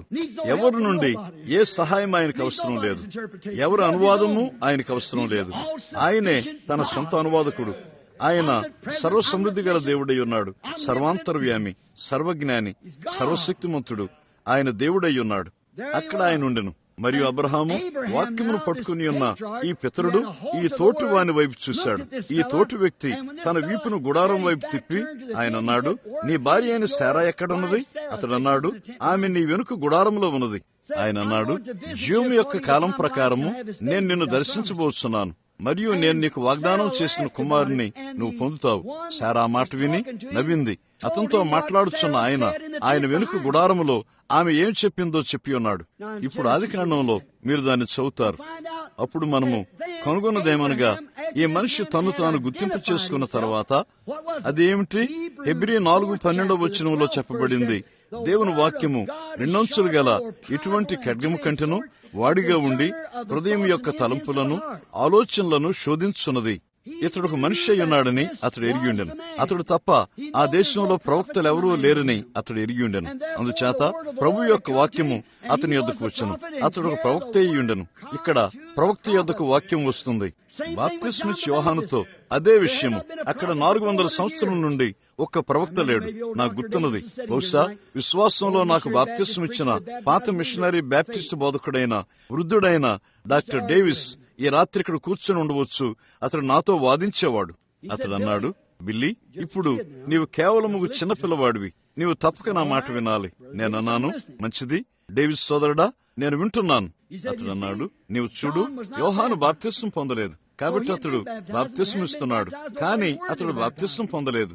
అతనికి బాప్తిస్మిచ్చుటకు యోగ్యుడైన వారెవరూ లేరు. అది మంచి బాప్టిస్ట్ వేదాంతము. యేసు ఇక్కడికి వచ్చినప్పుడు యోహాను అన్నాడు, నేను నీ చేత బాప్తిస్మం పొందవలసినది, నీవెందుకు నా ఎద్దుకు వస్తున్నావు? ఆయన అన్నాడు, అది అలాగును జరుగునిమ్ము, అది అలాగును జరుగునిమ్మని అతడు ఆయనతో అన్నప్పుడు అప్పుడు యేసు యోహానుకు బాప్తిస్మం ఇచ్చెను. ఆయన నీళ్ల నుండి బయటకు వచ్చినప్పుడు ఆకాశం తెరవబడింది, మరియు దేవుని ఆత్మ పౌరం వలె ఆయన మీదకు వచ్చుడు చూశాను. ఈయన నా ప్రియకుమారుడు, ఈయన యందు నేను ఆనందించున్నానని చెప్పాను. కానీ డాక్టర్ డేవిస్ తో అసమ్మతిగా ఉండేది కాదు, కానీ అతను తప్పు. చూడండి, యోహాను ప్రవక్త అయి ఉన్నాడు, మరియు వాక్యం ఎల్లప్పుడూ ప్రవక్త యొద్దకు వస్తుంది. కాబట్టి వాక్యం శరీరధారిగా మారినప్పుడు ఎలాగైనా అది ప్రవక్త యొద్దకు రావాలి. ఎలయనగా అతడు వాక్యమును గురించి సాక్ష్యం ఇస్తున్నాడు, మరియు అతని గుణలక్షణములే అతన్ని గుర్తించినవి. ఇక్కడకు వాక్యం వస్తుంది. ఇప్పుడు ఏం సంభవించింది? యేసు యొక్క సముఖమునకు అతడు నడిచిన వెంటనే యోహాను అన్నాడు, నేను నీ వలన బాప్తిస్మం పొందవలసి ఉండగా నీవెలా నా యొద్దకు వస్తున్నావు? యేసు అన్నాడు, అలాగున కానిమ్ము, ఎలయనగా నీతి అంతయు ఇలాగు నెరవేర్చుట మనకు తగి ఉన్నది. యోహాను ప్రవక్త అయి ఉన్నాడు, ఆయన వాక్యమై ఉన్నాడు, ఆయన బలి అర్పణ అయి ఉన్నాడు. ఆయన తన తొలి పరిచర్యలో ప్రవేశించుటకు సిద్ధపడి ఉన్నాడు, మరియు హాజరుపరచబట్టుకు ముందు బలి అర్పణ కొడుగుబడవలసి ఉన్నది. మరియు యోహాను ఆయనకు బాప్తిస్మం ఇచ్చాడు, ఏలైనగా అతడు ఎరిగి ఉన్నాడు, అలాగు నీతి అంతయు నెరవేర్చడం మనకు తెగి ఉన్నది. హాజరుపరచబట్టుకు ముందు బలి అర్పణ కడగబడవలసి ఉన్నది. కాబట్టి యోహాను ఆయనకు బాప్తిస్మం ఇచ్చి ఉన్నాడు. యేసు యోహానుకు బాప్తిస్మం ఇచ్చాడు కాదు, యోహాను యేసుకు బాప్తిస్మం ఇచ్చాడు. దాన్ని ఎలాగును కానిమ్ము. గమనించండి, ఇక్కడ అబ్రహాము ఉన్నాడు, మరియు అతడు ప్రభు యొక్క వాక్యమును కలిగి ఉన్నాడు. ప్రభు యొక్క వాక్యము అతని యొద్దకు వచ్చింది. అతడు ప్రవక్త అయి ఉన్నాడు. ఇక్కడ ఒక దేవుని వాక్యం వస్తుంది. ఆయన అతన్ని అబ్రహాము అని పిలిచాడు, అబ్రాము కాదు. కొన్ని దినములకు ముందు అతని పేరు అబ్రాము. ఇప్పుడు అది అబ్రహాము అయినది. అతని భార్య పేరు శారా. ఇప్పుడు శారా SARAH కాదు, శారా అబ్రాము కాదు, ABRAM. ఇప్పుడు అబ్రహాము ABRAHAM. అబ్రాము కాదు, అబ్రహాము ABRAHAM అని ఆయన పిలిచినప్పుడు ఈ మనిషి తను తాను గుర్తింపజేసుకున్నాడు. ఓ అయ్యో, ఎలోహిం అని అబ్రహాం అన్నాడు. అక్కడ ప్రవక్త మరియు వాక్యము ఏకముగా ఉన్నారు. రెండు గుణలక్షణములు గుర్తింపబడినవి. ఎలోహిం. ఆయన అన్నాడు, నీ భార్య అయిన శారా ఎక్కడా? ఆమె నీ వెనుక గుడారంలో ఉన్నది అని అన్నాడు. అప్పుడు ఒక అద్భుతం జరిగించబడింది. ఎలోహిం అబ్రహాము ఆయన్ను సర్వసమృద్ధి గలవాడు, సర్వశక్తిమంతుడు, సర్వశక్తి గలవాడని పిలిచాడు. ఈ భూమి మీద ఉండగా యేసు అన్నాడు, ఎలోహిం చేసిన అదే కార్యమును ఆయన చేశాడు. ఆయన దేవుడై ఉన్నాడని అది ఆయన యొక్క గుణలక్షణమును గుర్తించినది. ఆయన అన్నాడు, దానికి ముందు ఈ చివరి దినముల్లో మనుష్య కుమారుని రాకడ వద్ద ఆయన ప్రత్యక్షపరచబడినప్పుడు ఇదే మాదిరి సొదొమలో ఉన్నట్లుగా అస్తమించుట. ఆయన ప్రజల మధ్యలో ఎలోహిం సర్వశక్తి గల దేవుడు. దాన్నే లేఖనం చెబుతోంది, ప్రజల మధ్యలోని ఎలోహిం. ఎలయనగా 40 సంవత్సరముల నుండి మనకు పరిశుద్ధాత్మ బాప్తిస్మనిస్తున్నాడు ఎలోహిం దేవుడు మరియు సంఘం. చూడండి, అబ్రహాము ఒక సూచన చూశాడు, మరొక పిలుపు, ఒక సూచన, ఒక పిలుపు, ఒక పిలుపు, ఒక సూచన. ఆ వాగ్దాన కుమారుని కొరకు ఎదురు చూస్తున్నాడు.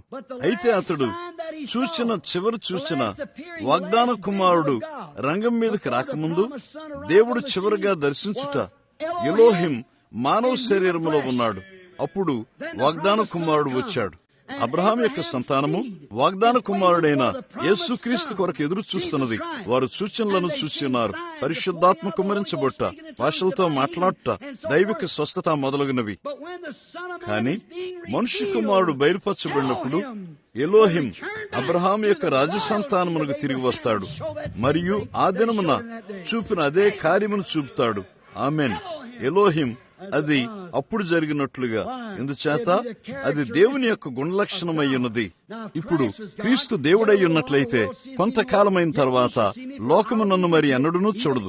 అయితే మీరు నన్ను చూతురు, ఎలయనగా నేను మీతోనూ మీలోనూ యుగ సమాప్తి పర్యంతం ఉంటాను.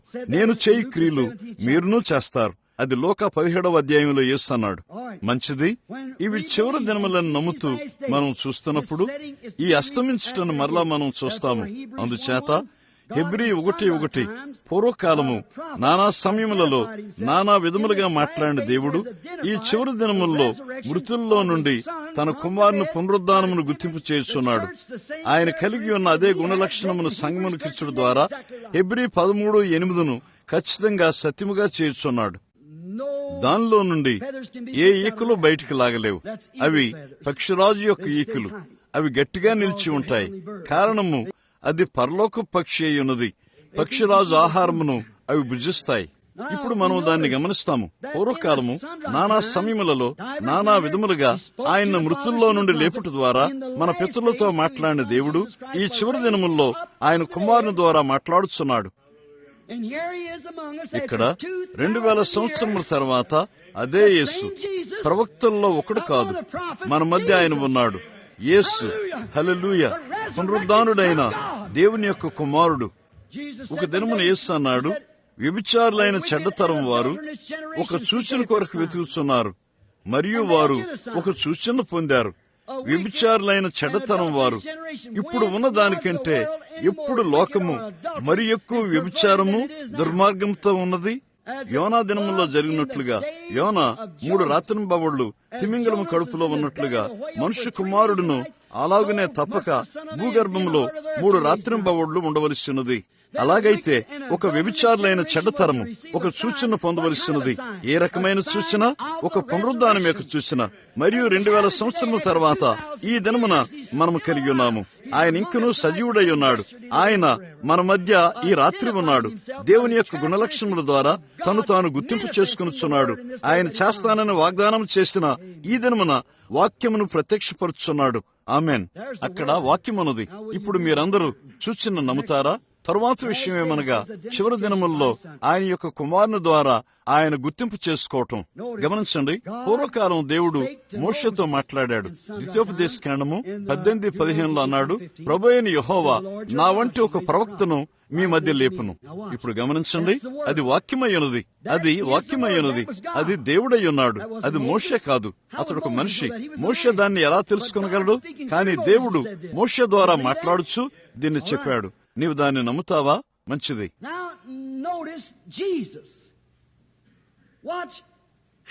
ఇప్పుడు యేసును గమనించండి, ఎలా ఆయన గుణలక్షణములు వాక్యమును సత్యమని గుర్తించి ఉన్నవో ఆయన నిశ్చయముగా గుర్తించబడ్డాడు.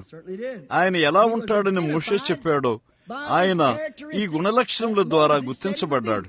ఈ దినమున వారిలో అనేకులు ఒక గొప్ప నాయకుని వారు చూడాలనుకుంటారు. ఓ, ఈయన డాక్టర్ PhD ఫలానా ఫలానా అంటారు. ఆయన హార్ట్ఫోర్డ్ విశ్వవిద్యాలయం నుండి వచ్చిన వ్యక్తి, లేక అతడు ఏదో ఒక గొప్ప స్థలం నుండి వచ్చిన వ్యక్తి అని అంటారు. అది దేవుని యొక్క గుర్తింపు కాదు. లేదు లేదు, దాన్ని గూర్చి ఒక్క సంగతి లేదు. దేవుణ్ణి గుర్తింపు చేసేది వాక్యమయ్యున్నది.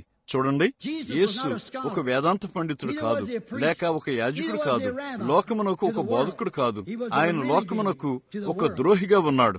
కానీ దేవుడు ఆయన ద్వారా తన వాక్యమును రుజువు చేస్తున్నాడు. అది ఆయన్ని ఇమ్మానుయేలుగా చేసింది.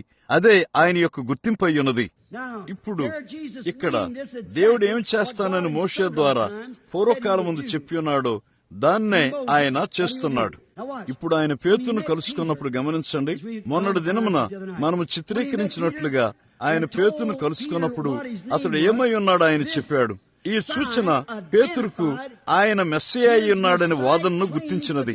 ఏలైనగా వాక్యం చెప్పింది, ప్రభువైన యెహోవా ఒక ప్రవక్తను లేపుతాడు. ఆయన ఎక్కడ ఉన్నాడో అక్కడికి పేతురు వచ్చాడు. అప్పుడు అతడు సీమోన్ అయి ఉన్నాడు.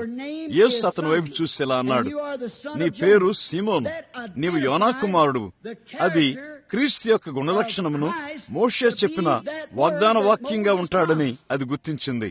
యేసును మెస్సయాగా ఆ సూచన గుర్తించినదని పేతురు గుర్తుపెట్టాడు. దేవుడు క్రీస్తులో ఉన్నాడు. చివరి దినముల యొక్క అభిషేకం. నతానియేలు కూడా గుర్తుంచుకోండి, సీమోను పేతురని ఆయన చెప్పి ఉన్నాడు. ఇప్పుడు నతానియేలును గమనించండి, అతడు ఏం చేశాడో ఆయన చెప్పి ఉన్నాడు. నేను చూసినప్పుడు నీ ఒక చెట్టు కింద ఉన్నావు. అది మెస్సియాను గుర్తించింది. అతడు అన్నాడు, నీవు దేవుని కుమారుడు, నీవు ఇశ్రాయేలు రాజు. ఆయన మెస్సియా అయి ఉన్నాడని వాగ్దాన వాక్యం యొక్క గుణలక్షణముల ద్వారా గుర్తింపబడ్డాడు. ప్రభువైన యెహోవా ఒక ప్రవక్తను మీ మధ్య లేపును. ఆ బావి దగ్గర ఉన్న చిన్న స్త్రీ, ఆమె ఏమై ఉన్నదో ఆయన చెప్పాడు. మరియు అది వాగ్దానం చేయబడిన మెస్సియాగా గుర్తించింది. చూడండి, ఆయన గుణశీలము, ఆయన గుణలక్షణములు, వాక్యము గుర్తింపబడింది. వాక్యము దేవుడై ఉన్నాడని ఆయన గుణలక్షణములు చూపుతున్నవి. కాబట్టి అది దేవుడు క్రీస్తులో గుర్తించబట్టే ఉన్నది. ఇప్పుడు దాన్ని గమనించండి, కనిపెట్టండి. పేతురుకు అతని పేరును పిలుచుడు ద్వారా ఆయన గుర్తింపబడ్డాడు. అతడు ఏం చేశాడో చెప్పుడు ద్వారా ఆయన నతానియేలు గుర్తింపబడ్డాడు. ఆమె ఎవరో, ఆమె ఏమి చేసిందో, ఆమె ఏమై ఉన్నదో చెప్పుడు ద్వారా ఆయన ఆ స్త్రీ ద్వారా గుర్తించబడ్డాడు. ఆమె ఏమై ఉన్నదో చెప్పుడు ద్వారా ఆ స్త్రీ ద్వారా ఆయన గుర్తించబడ్డాడు. అది మెస్సియా యొక్క గుణలక్షణమై ఉన్నదని ఆయన తన మెస్సియా గుణలక్షణంను గుర్తింపజేసుకున్నాడు. ఆ చిన్న స్త్రీ వైపు చూడండి, ఆమె దాన్నే చెబుతుంది, అయ్యా, నీవు ఒక ప్రవక్తమని గ్రహించున్నాను. ఎన్నో వందల సంవత్సరం నుండి మాకు ప్రవక్త లేడు. మేము ఎన్నో సంఘములను కలిగి ఉన్నాము, ఎన్నో వివాదములు, సంఘశాఖలు, భేదములున్నవి. కానీ ఎన్నో వందల సంవత్సరం నుండి మాకు ఒక ప్రవక్త లేడు. మెస్సియా వచ్చినప్పుడు ఇదే ఆయన్ను గుర్తిస్తుందని మాకు తెలుసు. ఆయన అన్నాడు, నీతో మాట్లాడుచున్న నేనే ఆయన్ను. దాన్ని గూర్చి అస్పష్టమైనదేదీ లేదు. నేనే ఆయనను. అది ఆయన్ను గుర్తించినది. రక్తస్రావము గల స్త్రీ ఆయనను వాక్యంగా గుర్తించింది. ఎలా? ఆమె విశ్వాసం ఆయన తాకినప్పుడు ఆయన ఏం చేశాడో దాని ద్వారా ఆయన చుట్టూ తిరిగి నన్ను ఎవరు ముట్టారన్నాడు. ఏదో సంభవించిందని ఆయన ఎరిగెను. అది యేసును మెస్సియాగా గుర్తించింది. ఆమె దాన్ని నమ్మింది. మరియు ఆమె అన్నది, నేను ఆయన వస్త్రపు చెంగును మాత్రం ముట్టినట్లయితే నేను స్వస్థపడతాను. ఆమె ఆయన్ని ముట్టిన వెంటనే ఆయన వెనుకకు తిరిగి అన్నాడు, నన్ను ఎవరు ముట్టారు? వారందరూ దాన్ని నిరాకరించారు. కానీ ఆయన మెస్సియా గుణ లక్షణములు, ఆమేన్, మీరు దాన్ని చూస్తారని నేను నమ్ముతాను. సంగమా, వినండి, మనం ముగించుచుండగా ఆమె ఆయన్ని అక్కడ ముట్టింది. అక్కడ వందల మంది ఆయన్ని ముట్టుకు ప్రయత్నం చేస్తున్నారు. పేతురు సైతము ఆయన్ని గద్దించి, బాగుంది, అందరూ నిన్ను ముట్టుచున్నారు. ఆయన అన్నాడు, అవును, ఎవరో నన్ను ప్రత్యేకంగా ముట్టారు. అదే భేదము, ఆ విశ్వాసపు తాకుడు. చూడండి, ఆయన అన్నాడు, ఎవరో నన్ను ముట్టారు. అది ఒక భిన్నమైన తాకుడు. నేను బలహీనమయ్యాను. నా నుండి బలం వెళ్ళిపోయింది. శక్తి నాలో నుండి వెళ్ళిపోయింది. ఇప్పుడు ఆయన అక్కడ నిలబడ్డాడు. ఇప్పుడు మరొక మాటలో ఆయన సొంత శిష్యులు సైతము అంటున్నారు, నీవు ఒక విధమైన అభ్యంతరకరమైన వ్యక్తిగా ఉన్నావు. ఎందుకంటే ప్రజలందరూ నిన్ను తాకుచున్నారు. ఇప్పుడు ఆయన గుణలక్షణములను గమనించండి. ఆయన చుట్టూ తిరిగి జనసమూహం గుండా చూశాడు. ఆయన తిన్నగా బయట ఆమెను గుర్తించాడు. ఇక ఎంత మాత్రం ఆమె తను తాను దాక్కోలేకపోయింది. ఆమె స్థితిని గూర్చి ఆయన ఆమెతో చెప్పి ఇలా అన్నాడు, ఆమె విశ్వాసం ఆమెను స్వస్థపరిచింది. దీన్ని బట్టి ఆమె ఎరిగి ఉన్నది. అది హెబ్రీ 4:12. వాక్యము హృదయం యొక్క తలంపులను, ఆలోచనలను వివేచిస్తుంది. ఆయన గుణలక్షణము వాక్యంగా ఉంటుందని గుర్తించబడింది. దేవుని వాక్యము శరీరధారి అయి మన మధ్య నివసించాడు. ఆమెన్. నిన్న, నేడు, నిరంతరము ఏకరీతిగా ఉన్న పునరుద్ధానుడైన యేసు ఈ రాత్రి మన మధ్య జీవించున్నాడని, అదే ఈ రాత్రి ఆయనను గుర్తించున్నదని నేను తలస్తాను. ఇప్పుడు హెబ్రీ 13:8 సత్యమై ఉన్నది. అప్పుడు చేసినట్లుగా అదే విధానములో ఆయన గుణలక్షణం ఆయన్ని గుర్తిస్తుంది. పునరుద్ధానం తర్వాత క్లియోప మరియు వారి వైపు చూడండి. ఆయన సిలువ వేయబట్టుకు ముందు సరిగ్గా చేసి ఉన్నట్లుగానే రొట్టెను విరుచుడు ద్వారా ఆయన తను తాను గుర్తింపజేసుకున్నాడు. అది ఆయన గుణలక్షణమును గుర్తించి ఉన్నది. ఏలయనగా ఆ మార్గంలోనే ఆయన దాన్ని చేశాడు. ఇప్పుడు ఈ రాత్రికి ఆయన ఇక్కడ ఉన్నట్లయితే ఎలా ఆయన తను తాను గుర్తింపజేసుకుంటాడు? సరిగ్గా ఆయన నిన్న చేసి ఉన్నట్లుగానే. ఏలయనగా ఆయన నేడు మరియు నిరంతరము ఏకరీతిగా ఉన్నాడు. అదే ఆయన చూసినది. హెబ్రీ 4:14 మరియు 15 వచనములు ఆయన మన ప్రధాన యాజకుడై ఉన్నాడని చెబుతుంది. మరియు మన బలహీనతల ద్వారా మనం ఆయన్ని తాకవచ్చును. ఇప్పుడు తిన్నగా ఆయన మన ప్రధాన యాజకుడై ఉన్నాడు. ఆయన మరణము, ఆయన సమాధి, ఆయన పునరుద్ధానం తర్వాత, ఆయన ఆరోహణం తర్వాత, ఆమెన్, ఆయన ఇంకను నిన్న, నేడు, నిరంతరం ఏకరీతిగా ఉన్నాడు. మన బలహీనతల ద్వారా మనం ఆయన్ని తాకవచ్చును. ఆమెన్. దానిని నమ్ము ప్రతి పురుషునికి మరియు ప్రతి స్త్రీకి తిన్నగా ఆయన అదే అయి ఉన్నాడు. ఆయన నిన్న, నేడు, నిరంతరము ఏకరీతిగా ఉన్నాడు. మన ప్రధాన యాజకుడై ఉన్నాడు. ఆయన సదాకాలం జీవించును. నీవు దాన్ని నమ్ముతావా?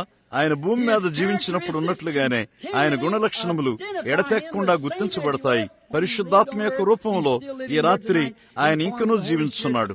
ఆయన సదాకాలం జీవించును. ఆయన ఇంకనూ జీవిస్తున్నట్లయితే సరిగ్గా ఎల్లప్పుడూ అది చేసినట్లుగానే ఆయన గుణలక్షణములు ఆయన్ని వెంబడించును. ఈ రాత్రి నేనెంతో కృతజ్ఞుడును. అదేమనగా పూర్వకాలము నానా సమయములలో నానా విధములుగా మన పితరులతో ప్రవక్తల ద్వారా మాట్లాడిన దేవుడు ఈ చివరి దినముల్లో ఆయన కుమారుడైన క్రీస్తు ద్వారా మాట్లాడుచున్నాడు. అయ్యో, నేనింత దీర్ఘంగా మాట్లాడానని నాకు తెలియదు. దాన్ని గూర్చి నేను మర్చిపోయాను. నన్ను మన్నించండి. నేను ముగిస్తాను. మనం ప్రార్థన చేసుకుందాం. పరలోకపు తండ్రి, గొప్ప దయగల దేవా, ప్రభువా, నేను బహుశా ఎక్కువ మాట్లాడవచ్చు. దేవా, నేను ఎక్కువ మాట్లాడినట్లయితే నన్ను క్షమించమని ప్రార్థిస్తాను. కానీ దేవా, నేను ఏం చెప్పానో దాన్ని బట్టి నేను క్షమాపణ అడగలేను. నీ వాక్యంలో సరిగ్గా నీవేం చెప్పావో నేను దాన్నే చెప్పాను. ప్రభువా, నీ నుండి సరిగ్గా వచ్చే 1 లేక 2 మాటలు బహుశా ప్రతి ఒక్కరూ దాన్ని ఇక్కడ చూసుదురుగాక. నీవు ఇంకనూ మా యొక్క గొప్ప ప్రధాన యాజకుడివై ఉన్నావని చూసినప్పుడు ఈ వ్యాధిగ్రస్తులు స్వస్థపడుదురుగాక. తరువాత ఈ కొద్ది నిమిషంలో ఈ వర్తమానము తిరిగి యథార్థంగా జీవింపు చేయము. నీవు నిన్న నేడు నిరంతరం ఏకరీతిగా ఉన్నావని నేను నీ వాక్యం ద్వారా ఏం చెప్పానో ఈ రాత్రి నీ గుణలక్షములు మా మధ్య గుర్తింపబడనిమ్ము. ఏలైనగా యేసు నామములో దాన్ని మేము అడుగుచున్నాము. ఆమెన్. ఇప్పుడు ఒక్క క్షణము, నాకు కొంచెం ఆలస్యమైంది. అయితే ఇంకా కొంచెము ఓ చిన్న ప్రార్థనా వరుస కొరకు 15 లేక 20 నిమిషాల పాటు మీరందరూ సహించాలి. మీరు సహించగలిగినట్లయితే మీ చేతులనెత్తండి. మంచిది. మీకు వందనములు. 9:30 గంటలకు మిమ్మల్ని బయటికి విడిచిపెడతానని నేను వాగ్దానం చేశాను. ఇప్పుడు అది సమయమై ఉన్నది. ఇప్పుడు ఇంకా 20 నిమిషాలున్నది. తిన్నగా నేను త్వరపడతాను. ఏ ప్రార్థనా కార్డులు ఈ రోజు వారు బయటకిచ్చారు? ఓ సంఖ్యతోనా? గత రాత్రి మనము ఏ సంఖ్య దగ్గర ప్రారంభించాము? 1? అవును. తరువాత గత రాత్రి పరిశుద్ధాత్ముడు నిన్న ఏమి చెప్పబడిందో నేను తిరిగి దాన్ని వింటున్నాను. వారిలో కొందరు ఫ్రెంచ్ పేర్లను కలిగి ఉన్నారు. నేను చేయగలిగే ఒకే మార్గము అది పరిశుద్ధాత్ముడు. కొంచెం కనిపెట్టి చూడండి. కొన్నిసార్లు నీవు దర్శనం చూసినప్పుడు అది మళ్లీ చుట్టూ త్రిప్పబడి తప్పక అనువదించబడాలి. అది అనువదించబడి ఉన్నది. ఒక దర్శనము మీరు ఒక గొర్రెను చూసినట్లుగా అది భావము గొర్రెబొచ్చయ్యున్నది. చూడండి, నీవు దాని యొక్క అనువాదమును కూడా కలిగి ఉండవలసి ఉన్నావు. చూడండి, ఆ దర్శనం చుట్టూ తిప్పి దాన్ని అనువాదం చేయాలి. గత రాత్రి నేను గమనించాను. నేను ఆ ఫ్రెంచ్ పేర్లను అనువదించలేను. నేను వాటిని అక్షరములను ఉచ్చరించవలసినది. ఆ ఆఫ్రికా దేశంలో ఉన్న ఆదిమవాసులు మరియు అన్యులు మరియు వారి సంగతులు తిన్నగా పేర్లను బయటకు ఉచ్చరించవలసినది. వారెవరో వారికి చెప్పండి. వారి భాషలోనే ఉన్నట్లుగా ఉచ్చరణ చేయబడింది. నీవు దాన్ని ఉచ్చరించగానే అది ఏమై ఉన్నదో వారు తెలుసుకుంటారు. కానీ మీరు చూడండి, ఆయనకు అన్ని భాషలు తెలుసు. ఆయన నిత్యుడైన దేవుడై ఉన్నాడు. ఈ రాత్రి మనము 75 నుండి 100 వరకు ఓ సంఖ్యతో ప్రారంభిద్దాము. అది ఓయేనా? అతడు చెప్పింది అదేనా? ఓ అవును, మంచిది. 75 నెంబర్ కార్డును ఎవరు కలిగి ఉన్నారు? దాన్ని మనం చూద్దాం. ఓలో 75 ప్రార్థనా కార్డు. దాన్ని మనం చూద్దాం. ఓలో ప్రార్థనా కార్డు. మీ చేతులను ఎత్తండి. ఎవరు దాన్ని కలిగి ఉన్నప్పటికీ అవును, మంచిది. తిన్నగా ఈ పైకి రండి. 75, 80, 85, 90, 95, 100. మీరు రాగలిగితే ఈ దారి గుండా రండి. తిన్నగా ఇక్కడ వరుస కట్టండి. ఏలియన్గా మనకు సమయం లేదు. మీరు దాన్ని సరిగ్గా చేస్తారని నేను నమ్ముతాను. మీ యొక్క ప్రార్థనా కార్డు వైపు చూడండి. మీ యొక్క పొరుగు వారిని ప్రార్థనా కార్డు వైపు చూడండి. ఎవరైనా కుంటివారు ఉన్నట్లయితే తిన్నగా వారిని ప్రార్థనా వరుసలోకి నడపండి. కాబట్టి వారికి ఓ కార్డు ఉన్నట్లయితే సరిగ్గా 75. మీరు కోరినట్లయితే 75 నుండి 100 వరకు వరుస కట్టండి. మీరు మిద్దెల మీద ఎక్కడ ఉన్నప్పటికీ ఇంకా ఎవరైనా ఉన్నట్లయితే మరియు తిన్నగా క్రిందికి రండి. మీరు కోరినట్లయితే సమయం పొదుపు చేయుటకు ఎంత త్వరగా రావాలో అంత త్వరగా వరుసలోనికి రండి. ఇక్కడ ఉన్న మిగిలిన వారు మీకు ప్రార్థనా కార్డు లేకపోయినట్లయితే మీ చేతులనెత్తి ఇలా చెప్పండి, బ్రెన్హామ్ సోదరుడా, నాకు ప్రార్థనా కార్డు లేదు, కానీ నేను నమ్ముచున్నాను. మీ చేతులనెత్తండి. ఇప్పుడు గుర్తుంచుకోండి, ఇప్పుడు ప్రధాన యాజకుని గురించి నేను మీతో మాట్లాడబోతున్నాను. మన బలహీనలతో మనం ఆయన తాకగలిగినట్లు ఆయన మన ప్రధాన యాజకుడు. ఆయన యెహోవా ఈరే. యెహోవా తన కొరకు బలి అర్పణను సిద్ధపరచుకున్ను. ఆయన యెహోవా రాఫా. నీ వ్యాధులన్నిటినీ స్వస్థపరచు యెహోవా అని నేనే. మీరు దాన్ని నమ్ముతారా? ఆయన యెహోవా మనష్షే. ఆయన ఇంకను కేడము, డాలు మన సమాధానము. మంచిది. యెహోవా యొక్క విమోచన నామములన్నీ యేసుకు అన్వయించబడతాయని ఎంతమంది నమ్ముతారు? నిశ్చయముగా ఆయన అలాగున ఉండవలసి ఉన్నది. ఎందుకు? అవి వేరు చేయబడినవిగా ఉన్నాయి. అందుచేత ఆయన అవన్నీగా ఉండవలసి ఉన్నాడు. ఆయన ఇంకను యెహోవా ఈరే అయితే ఆయన యెహోవా రాఫా అయి ఉన్నాడు. ఆయన యెహోవా ఈరే అన్నట్లయితే ఆయన యెహోవా ఈరే. రక్షణ కొరకు యెహోవా బలి అర్పణను సిద్ధం చేశాడు. అప్పుడు ఆయన యెహోవా రాఫా, మన రోగములన్నింటినీ బాగు చేయవాడు. ఆమేన్. స్వస్థత దేవుని ద్వారా మాత్రమే రాగలదు. మంచిది. ప్రజలు వరుస కడుతూ ఉండగా వారెవరో మరియు నాకు వారేమై ఉన్నారో చూచుటకు నాకు సమయం లేదు. కానీ ఇప్పుడు నేను మిమ్మల్ని ఎరుగునని బయట ఉన్న వారందరికీ తెలుసు. మీ చేతులెత్తండి, నాకు దేవుడు అవసరమని చెప్పండి. అయితే బ్రన్హామ్ సోదరుడా, నీవు నాకు తెలియదు, కానీ నాకు దేవుని యొక్క అవసరత ఉన్నది. నేను సరిగ్గా నా చేతిని ఎత్తబోచున్నాను. ఇప్పుడు మీరు కొన్ని నిమిషములు సర్దుకున్నట్లయితే గమనించండి. జాగ్రత్తగా నిశ్శబ్దంగా ఉండండి. నిశ్శబ్దంగా ఉండమంటే ఇప్పుడు నా భావము, ప్రభువు ఏదైనా చేసినట్లయితే మీరు దేవుణ్ణి ఆరాధించడానికి ఇష్టపడతారు. అది ఆరాధన. కానీ నా భావం ఏమనగా చుట్టూ తిరగవద్దు, పైకి లేవద్దు. మీకు తెలుసా, అది అమర్యాదగా ఉంటుంది.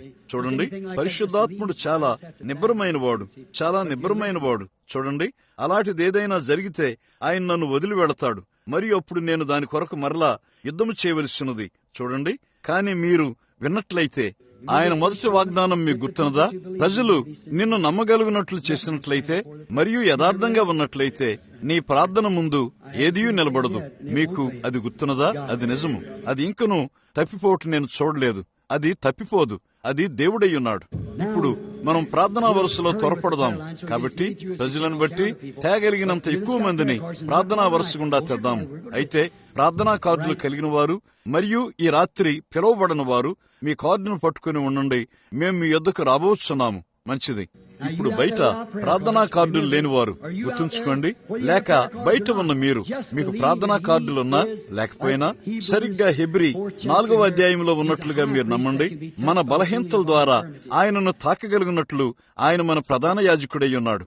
ఆయన అలాగునే ఉన్నాడేమో చూడండి. సొదొమ దినముల్లో ఆయన చేసి ఉన్నట్లుగా యెహోవా తన ప్రజల మధ్యలో తానే స్వయముగా ప్రాతినిధ్యం వహించున్నాడేమో మీరు చూడండి. మంచిది అయ్యా, మంచిది. ఇప్పుడు మనం ప్రార్థన చేద్దాం. నిజముగా గౌరవంగా ఉండండి. ఇప్పుడు గుర్తుంచుకోండి, ఎవరైనా చెప్పగలిగే దానికంటే దేవుని నుండి వచ్చు ఒక్క మాట ఎక్కువైనది. ఇప్పుడు ఇక్కడ ఉన్న మనిషి, అతడెవరో నాకు తెలియదు. నీవు నాకు కొత్తవాడివని నేను ఊహిస్తాను. అయ్యా, నీవు కొత్తవాడివి కాదా? నీవు కొత్తవాడివి. మనకు ఒక్కడు తెలుసు, ఒక దినమున మనమిద్దరము తప్పక దేవుని సన్నిధిలో ఒక రోజు నిలబడవలసినది. ఒక మనిషిగా అక్కడ మనము తప్పక ఒకరినొకరు కలుసుకోవాలి. ఇది మనము కలుసుకున్నట్టు మొదటిసారి. ఇప్పుడు నీవు రోగిగా ఉండి ఇక్కడికి వచ్చినట్లయితే నాకు తెలుసు అది మరొక దాని కొరకు కావచ్చు. చూడు, అయితే నేను నీ మీద చేతులుంచి ప్రభువు స్తోత్రం, వీళ్ళు స్వస్థత పొందుము అని అంటే అది మంచిదే. నీవు దాన్ని నమ్మగలవు. కానీ నీ ఇబ్బంది ఏమై ఉన్నదో ఆయన చెప్పినట్లయితే ఇప్పుడు చూడు, అది వేరైనది. అప్పుడు అది ఆయన గుణలక్షణంను గుర్తిస్తుందని నీవు తెలుసుకుంటావు. చూడు, అది నా గుణలక్షణం కాదు. నేను ఒక మనిషిని. వారిని గూర్చి నాకేమీ తెలియదు. వారిని నేను ఎరుగునని ఇప్పుడు అతనికి నేను చెప్పాను. అతనికి నేను తెలియదు. అయితే అది ఏం చేస్తుంది? అది యేసుక్రీస్తు నిన్న నేడు నిరంతరము ఏకరీతిగా ఉన్నాడని గుర్తిస్తుంది. అది నేను కాదని ఎరిగి ఉన్నాను. అది నేను కాలేను. ఎలయనగా ఆ మనిషిని నేను ఎరుగును. నేను నా చేతినెత్తాను. ఇక్కడ వాక్యం ఉన్నాడు చూడండి. అతనిని నేను ఎరుగును. అతనికి నేను తెలియదు. అయితే యేసుక్రీస్తు యొక్క గుణలక్షణము, యేసు ఇక్కడ నిలబడి ఉన్నట్లయితే మరియు అతడు రోగి అయి ఉన్నట్లయితే, ప్రభువైన యేసు నన్ను స్వస్థపరచని అతడు చెప్పగలిగినట్లయితే, అప్పుడు యేసు అతనికి ఏం చెబుతాడు? నేను ఇదివరకే దాన్ని చేశాను. అది నిజమేనా? మన అతిక్రమ క్రియలను బట్టి అతడు గాయపరచబడిను. అతడు పొందిన దెబ్బల చేత మనకు స్వస్థత కలుగుతున్నది. మనం ఎన్నడైనా కలిగి ఉండబో విమోచనంతయు కలవరి నొద్ద పరిష్కరించబడింది. అక్కడి నుండి ముందుకు ఆ ముగించబడిన కార్యమును నమ్ముట విశ్వాసమైనది. అది నిజమేనా? మంచిది. ఇప్పుడు యేసు సజీవుడై ఉన్నట్లయితే నేను ఆయన వాక్యమును గూర్చి మాట్లాడి ఉన్నాను. ఆయన వాక్యమును నమ్ముచు నీవు అక్కడే ఉన్నావు. ఆ సామాన్యతకు మరియు విశ్వాసమునకు తిరిగి రమ్ము. ఆ రాత్రి ఆయన నన్ను కలుసుకున్నప్పుడు ఆయన అన్నాడు, నీవు వారి యొక్క హృదయ రహస్యములను సైతము నీవు గ్రహించుట సంభవిస్తుంది. ఆ మొదటి సూచనను వారు నమ్మకపోయినట్లయితే వారు దీన్ని నమ్మవలసినది. చూడండి, వారు దాన్ని చేయకూడదు. అలాగైతే రక్తము భూమిని శపిస్తుంది. సరిగ్గా అది మోషే కాలంలో చేసినట్లుగానే ఉన్నది. ఆ 2 సూచనలను నమ్మకపోయినట్లయితే అప్పుడు భూమి మీద రక్తమును కుమ్మరింపుము. చూడండి, భూమి మీద నీటిని కుమ్మరింపుము, అది రక్తంగా మారుతుంది. ఇప్పుడు కొంచెము దాన్ని కనుగొందాము. నేను నీ ఇబ్బందిని చూడగలిగినట్లయితే అది నిన్ను తృప్తిపరుస్తుంది, నిన్ను నమ్మునట్లు చేస్తుంది. అది కాదా? నీకు తెలుసు, అది నేను మాట్లాడుచున్న వ్యక్తి యేసుక్రీస్తు యొక్క గుణశీలముగా ఉండవలసినది. నేను ఆ మనిషి వైపు చూస్తూ ఉండగా ఆ మనిషి వెనుక కదిలాడు. అతనిపై నీడ ఉన్నది. కనీసం ఏదియు ఏ మందు అతనికి ఎన్నడూ అతనికి సహాయపడలేదు. అతడు చనిపో స్థితిలో ఉన్నాడు. అది నిజము. అతడు ఒక శస్త్రచికిత్సను కలిగి ఉన్నాడు. మరి అది పౌరుష గంధి శస్త్రచికిత్స. అది క్యాన్సర్. మరియు ఆ క్యాన్సర్ వ్యాధి నీ అంతటా వ్యాపించింది. అది సత్యమై ఉన్నట్లయితే నీ చేతినెత్తుము. దేవుడు మాత్రమే నిన్ను స్వస్థపరచగలడు. కానీ చూడు అయ్యా, నేను నీకు ఒక విషయం చెప్పాలి. ఆ దెయ్యము వైద్యుని యొక్క కత్తి నుండి దాక్కొనవచ్చు, కానీ వాడు దేవుని నుండి దాక్కొనలేడు. మీరు దాన్ని నమ్ముతారా? అది మీరు నమ్ముతారా? అలాగైతే నా ప్రార్థన ఏమనగా, యేసుక్రీస్తు నామములో అది నిన్ను విడిచిపెట్టునుగాక. ఆ మనిషి జీవించునుగాక. ఏమీ లేదు, బలహీనుడయ్యాడు. మంచిది. నీవు మరియు నేను ఒకరికొకరము క్రొత్త వారము. ఒక స్త్రీ మరియు పురుషుడు కలుసుకొనుట. ఇప్పుడు ఒక మనిషిగా నీవు నాకు తెలియదు. బహుశా ఒక స్త్రీగా నీవు నన్ను ఎరుగువు. నా పేరు గాని లేక నా చిత్రము గాని నీవు ఎంత మాత్రం ఎరుగువు, లేక అలాంటిది ఏదియూ నీకు తెలియదు. అయితే మనం ఒకరికొకరము ఎరుగుము. అవి మన గుణలక్షణములు. మనకు ఒకరి గుణలక్షణము మరి ఒకరికి తెలియదు. కానీ యేసుక్రీస్తు యొక్క గుణలక్షణము ఆయన వాక్యమై ఉన్నాడు. మరియు వాక్యము ఈ దినము కొరకు వాగ్దానం చేయబడి ఉన్నది. దాని గురించి నేను మాట్లాడుతూ నీవు విన్నావు. అప్పుడు ఆయన గుణలక్షణములు ఇక్కడ ఆయన్ను గుర్తిస్తాయి. నేను ఆయన్ను గుర్తించుడు కాదు. నీవు ఎవరో నాకు తెలియదు. నీకు అర్థమైనదా? మన సంగమునకు అది అర్థమైనదా? చూడండి, నేను ఒక మనిషిని. నేను కేవలము మీ సోదరుడును. బావినొద్ద ఉన్న స్త్రీవలే అక్కడ ఏదో పొరపాటు ఉన్నది, నీతో ఇబ్బంది ఉన్నది, లేక నీకు ఏది అవసరమో, లేక నీవిక్కడ ఎందుకు కొరుకున్నావో దానికి దేవుణ్ణే తీర్పరుగా ఉండనిమ్ము. నీవు రక్తహీనతతో బాధపడుచున్నావు. అది నిజము. అది నిజమేనా? నేను ఎడతెక్కకుండా దాన్ని తాగుతున్నాను. ఎవరో ఆలోచిస్తున్నారు. నేను దాన్ని ఊహించాను. నేను దాన్ని ఊహించలేదు. లేదు, అప్పుడప్పుడు నేను దాన్ని స్పృశిస్తాను. ఎవరో. ఇప్పుడు నీవు నీ యొక్క తలంపులను దాచలేవు. ఇప్పుడు అక్కడ 2 చెడ్డ విమర్శకులు కూర్చొని ఉన్నారు. చూడండి, కాబట్టి ఇప్పుడు గుర్తుంచుకోండి, నేను మీ పేరును కూడా పిలవగలను. దేవుడు పిలవగలడు. కాబట్టి మీరు దాన్ని ఆలోచించుట మానండి. నీకు నన్ను చూపనిమ్ము. ఇటు చూడు స్త్రీ, నా వైపు చూడు. ఆయన నీకు ఏమి చెప్పాడో నాకు తెలియదు, కానీ ఆయన ఏమై ఉన్నాడో నాకు తెలుసు. అది ఆయన గుణలక్షణమును గుర్తిస్తుంది. అవును, అది రక్తహీనత వ్యాధి, రక్తము, నీరు. ఇప్పుడు ఇక్కడ ఒకటి ఉన్నది. చూడండి, అది ఊహించుటని వారు ఆలోచించినట్లయితే నీవు ఒక బిడ్డ కొరకు ప్రార్థించుతున్నావు. ఆ బిడ్డ ఇక్కడ ఉన్నది. అది నిజమేనా? అది గొంతులో ఉన్న గౌద బిడ్డలు ఆపరేషన్ కొరకు ఉన్నవి. అది నిజమేనా? అవును. నీ చేతి రుమాలు తీసుకుని ఆ బిడ్డపై ఉంచుము మరియు నమ్ముము. అవును, సందేహించవద్దు. దానికి శస్త్రచికిత్స అవసరం లేదు. ఇప్పుడు నీ హృదయమంతుడితో నమ్ముము. నీవు ఎలా ఉన్నావు? విషయం ఏమిటంటే, ఇక్కడ ఉన్న స్త్రీ, నీవు ఒక దాన్ని గురించి భయపడుచున్నావు. ఆ పుట్టుమచ్చ క్యాన్సర్ గా మారుతుందని నీవు భయపడ్డావు. ఇప్పుడు నమ్ముచూ వెళ్ళుము. అది ఇక అలాగున ఉండదు. నీ హృదయమంతుడితో నమ్ముతూ వెళ్ళుము. గుణలక్షణములు నావి కావు, ఆయనవి. ఇప్పుడు నీవు నమ్ముతావా? అది తప్పక అందరినీ నమ్మునట్లు చేయాలి. ఇప్పుడు నీవు నాకు తెలియదు. నేను నీ కొత్తవాడును. దేవుడు నిన్ను ఎరుగును. నీవు దాన్ని నమ్ముతావా? నేను నిన్ను ఎరుగునని నీకు తెలుసు, మరియు నీవు నన్ను ఎరుగువని నీకు తెలుసు. కాబట్టి ఇక్కడ మాట్లాడుచున్నది నా ఆత్మ కాదని నీవు నమ్ముతావా? కారణమేమనగా, నేను ఒక మనిషిగా నిన్ను ఎరుగను. కానీ వాగ్దానం చేయబడిన వాక్యం యొక్క గుణలక్షణము ఏమనగా, వాక్యము 2 అంచులు గల ఖడ్గము కంటే పొదునైనది, మరియు హృదయం యొక్క ఆలోచనలను తలంపులను వివేచిస్తుంది. నీవు చాలా రోగ్గా ఉన్నావు. నీవు ఒక స్త్రీ సంబంధమైన వ్యాధిని కలిగి ఉన్నావు. అది గర్భము. అది గర్భములోని క్యాన్సర్ వ్యాధి. మరియు నీవు వెళ్లి ఒక రకమైన మందును తీసుకున్నావు. అది ఒక రేడియం ద్వారా మందు. ఆ వ్యాధి నీ దేహమంతా వ్యాపించింది. దేవుడు నిన్ను స్వస్థపరచకపోయినట్లయితే నీవు చనిపోతావు. అది సత్యము. ఆయన నిన్ను స్వస్థపరుస్తాడని నీవు నమ్ముతావా? పరలోకపు దేవుడు ఆ వైద్యం నుండి దాక్కుని ఉన్న దెయ్యమును గద్దించునుగాక. వాడు రేడియం నుండి దాక్కొనవచ్చు, కానీ పరిశుద్ధాత్మ నుండి వాడు దాక్కొనలేడు. ఇప్పుడు సహోదరి వెళ్ళు, ఆయన నమ్ముము, ఏమాత్రము సందేహించవద్దు, కానీ నమ్ముము. ఓ దేవా, నన్ను స్వస్థపరచుము. ఆ ఉబ్బసం వ్యాధిని దేవుడు బాగు చేసి నిన్ను స్వస్థపరచగలడని నమ్ముచున్నావా? నీవు నమ్ముతావా? అలాగైతే ఆనందిస్తూ నీ దారిని వెళ్ళుము. ప్రభువా, నీకు వందనములు అని చెప్పుము. నీవెలా ఉన్నావు? నీవు నర్మల వ్యాధితో ఉన్నావు. నీవు ఎంతో కాలం నుండి నర్మల వ్యాధితో ఉన్నావు. అది నీ కడుపులో పేగుపోతుకు కారణమైంది. అది నీ కడుపును జబ్బుగా చేసింది. నీవు నీ యొక్క రాత్రి భోజనం తినగోరుచున్నావా? నేను ఏమి చేయమని చెబుతానో దాన్ని నువ్వు చేస్తావా? వీళ్ళు యేసు నామములో భుజించు. నీ హృదయమంతటితో నమ్ముచున్నావా? నీవు చక్కని బలమైన యవన స్త్రీవి. నా వైపు చూడు. ఆయన సేవకుడని నీవు నమ్ముచున్నావా? ఆయన గుణలక్షణము ఇక్కడ కూడా ఉండగలదని నీవు నమ్ముతావా?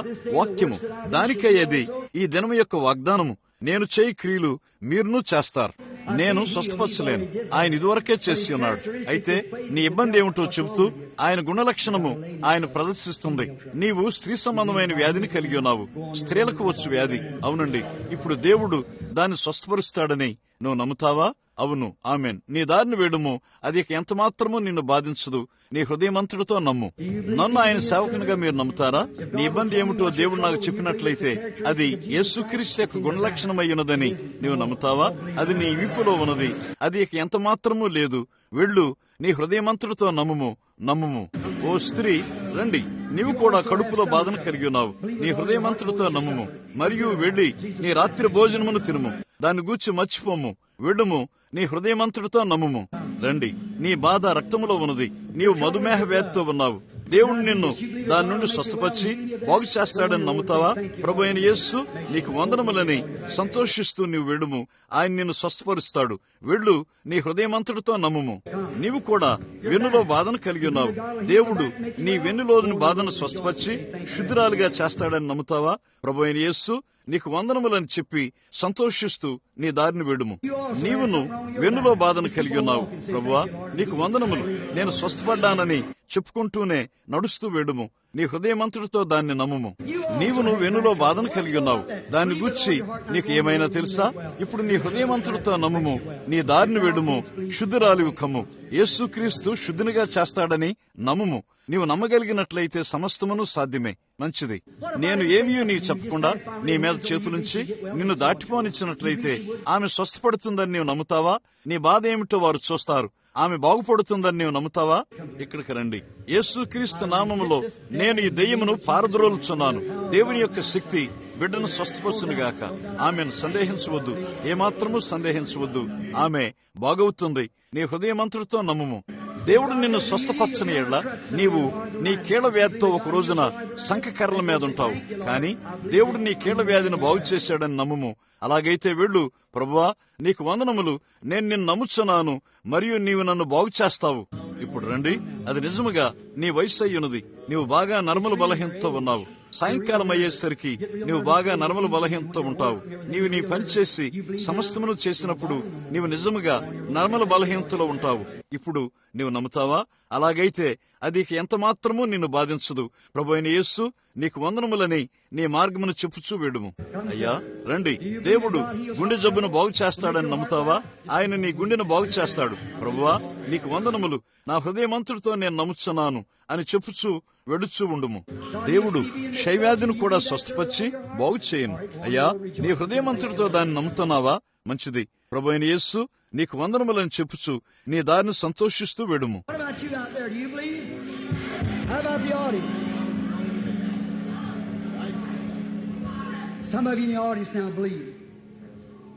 ఆ బయట ఉన్న మీ సంగతి ఏమిటి? మీరు నమ్ముతున్నారా? శ్రోతల సంగతి ఏమిటి? శ్రోతల్లో ఉన్న కొందరిప్పుడు నమ్ముతున్నారా? తిన్నగా ఇక్కడే కూర్చున్న మనిషి ఊపిరితిత్తుల ఉబ్బస్సు వ్యాధితో బాధపడుచున్నాడు. నీ ఊపిరితిత్తుల ఉబ్బస్సు వ్యాధిని దేవుడు స్వస్థపరుస్తాడని నమ్ముతావా? మంచిది. అలాగైతే నీవు అడిగినది పొందుకొనుము. ఆమెన్. తిన్నగా అతను వెనుక కూర్చున్న వ్యక్తి అధిక రక్తపోటుతో బాధపడుచున్నాడు. నీ అధిక రక్తపోటును దేవుడు స్వస్థపరుస్తాడని నీవు నమ్ముతున్నావా? అయ్యా, అది నిన్ను విడిచిపెట్టింది. అతడు ఎవరో నాకు తెలియదు. నా జీవితంలో ఎన్నడూ అతను నేను చూడలేదు. అయ్యా చెప్పండి, నీ కండరముల్లో ఉన్న కండరముల సంకోచమును, నరముల సంబంధమైన కండరముల సంకోచమును దేవుడు దాన్ని స్వస్థపరుస్తాడని నీవు నమ్ముతావా? నీవు నమ్మినట్లయితే నీ చేతిని ఎత్తుము, మంచిది. అక్కడ కూర్చున్న నీ భార్య ముక్కు దెబ్బడు వేసే వ్యాధితో బాధపడుతుంది. సహోదరి, నిన్ను అది కూడా విడిచిపెడుతుందని నమ్ముతావా? ఇక్కడ ఉన్న మన వెనుక కూర్చొని ఉన్న స్త్రీ ఒంటి వాపు వ్యాధిని కలిగి ఉన్నది. ఓ స్త్రీ, దేవుడు నీ ఒంటి వాపు వ్యాధిని స్వస్థపరుస్తాడని నమ్ముతావా? ఇక్కడ ఒక చిన్న స్త్రీ ఎర్రని కోటు ధరించున్నది. ఆమె ఇక్కడ కూర్చుని ఉన్నది. ఆమె కూడా ఒంటి వాపు వ్యాధిని కలిగి ఉన్నది. నీ ఒంటి వాపు వ్యాధిని దేవుడు బాగు చేస్తాడని నేను నమ్ముతావా? నీవు నమ్మినట్లయితే నీ చేతినెత్తుము. యేసు క్రీస్తు యొక్క గుణలక్షణములు మన మధ్య ఉన్నవి. ఇక్కడ ఉన్న ఎవరైనాను మీ చేతులనెత్తి ఈ రాత్రి నేను నమ్ముచున్నాను అని చెప్పండి. ఇక్కడ ఉన్న వారందరూ మీ పాదములపై నిలబడి ఆయన్ను మిమ్మల్ని స్వస్థపరిచేవాడిగా నమ్మువారు నేను నమ్ముచున్నానని చెప్పండి. పైకి లేండి. అది ఏమై ఉన్నప్పటికీ కుర్చీల్లో నుండి పైకి లేచి నిలబడండి. యేసు క్రీస్తు నిన్న నేడు నిరంతరం ఏకరీతిగా ఉన్నాడు.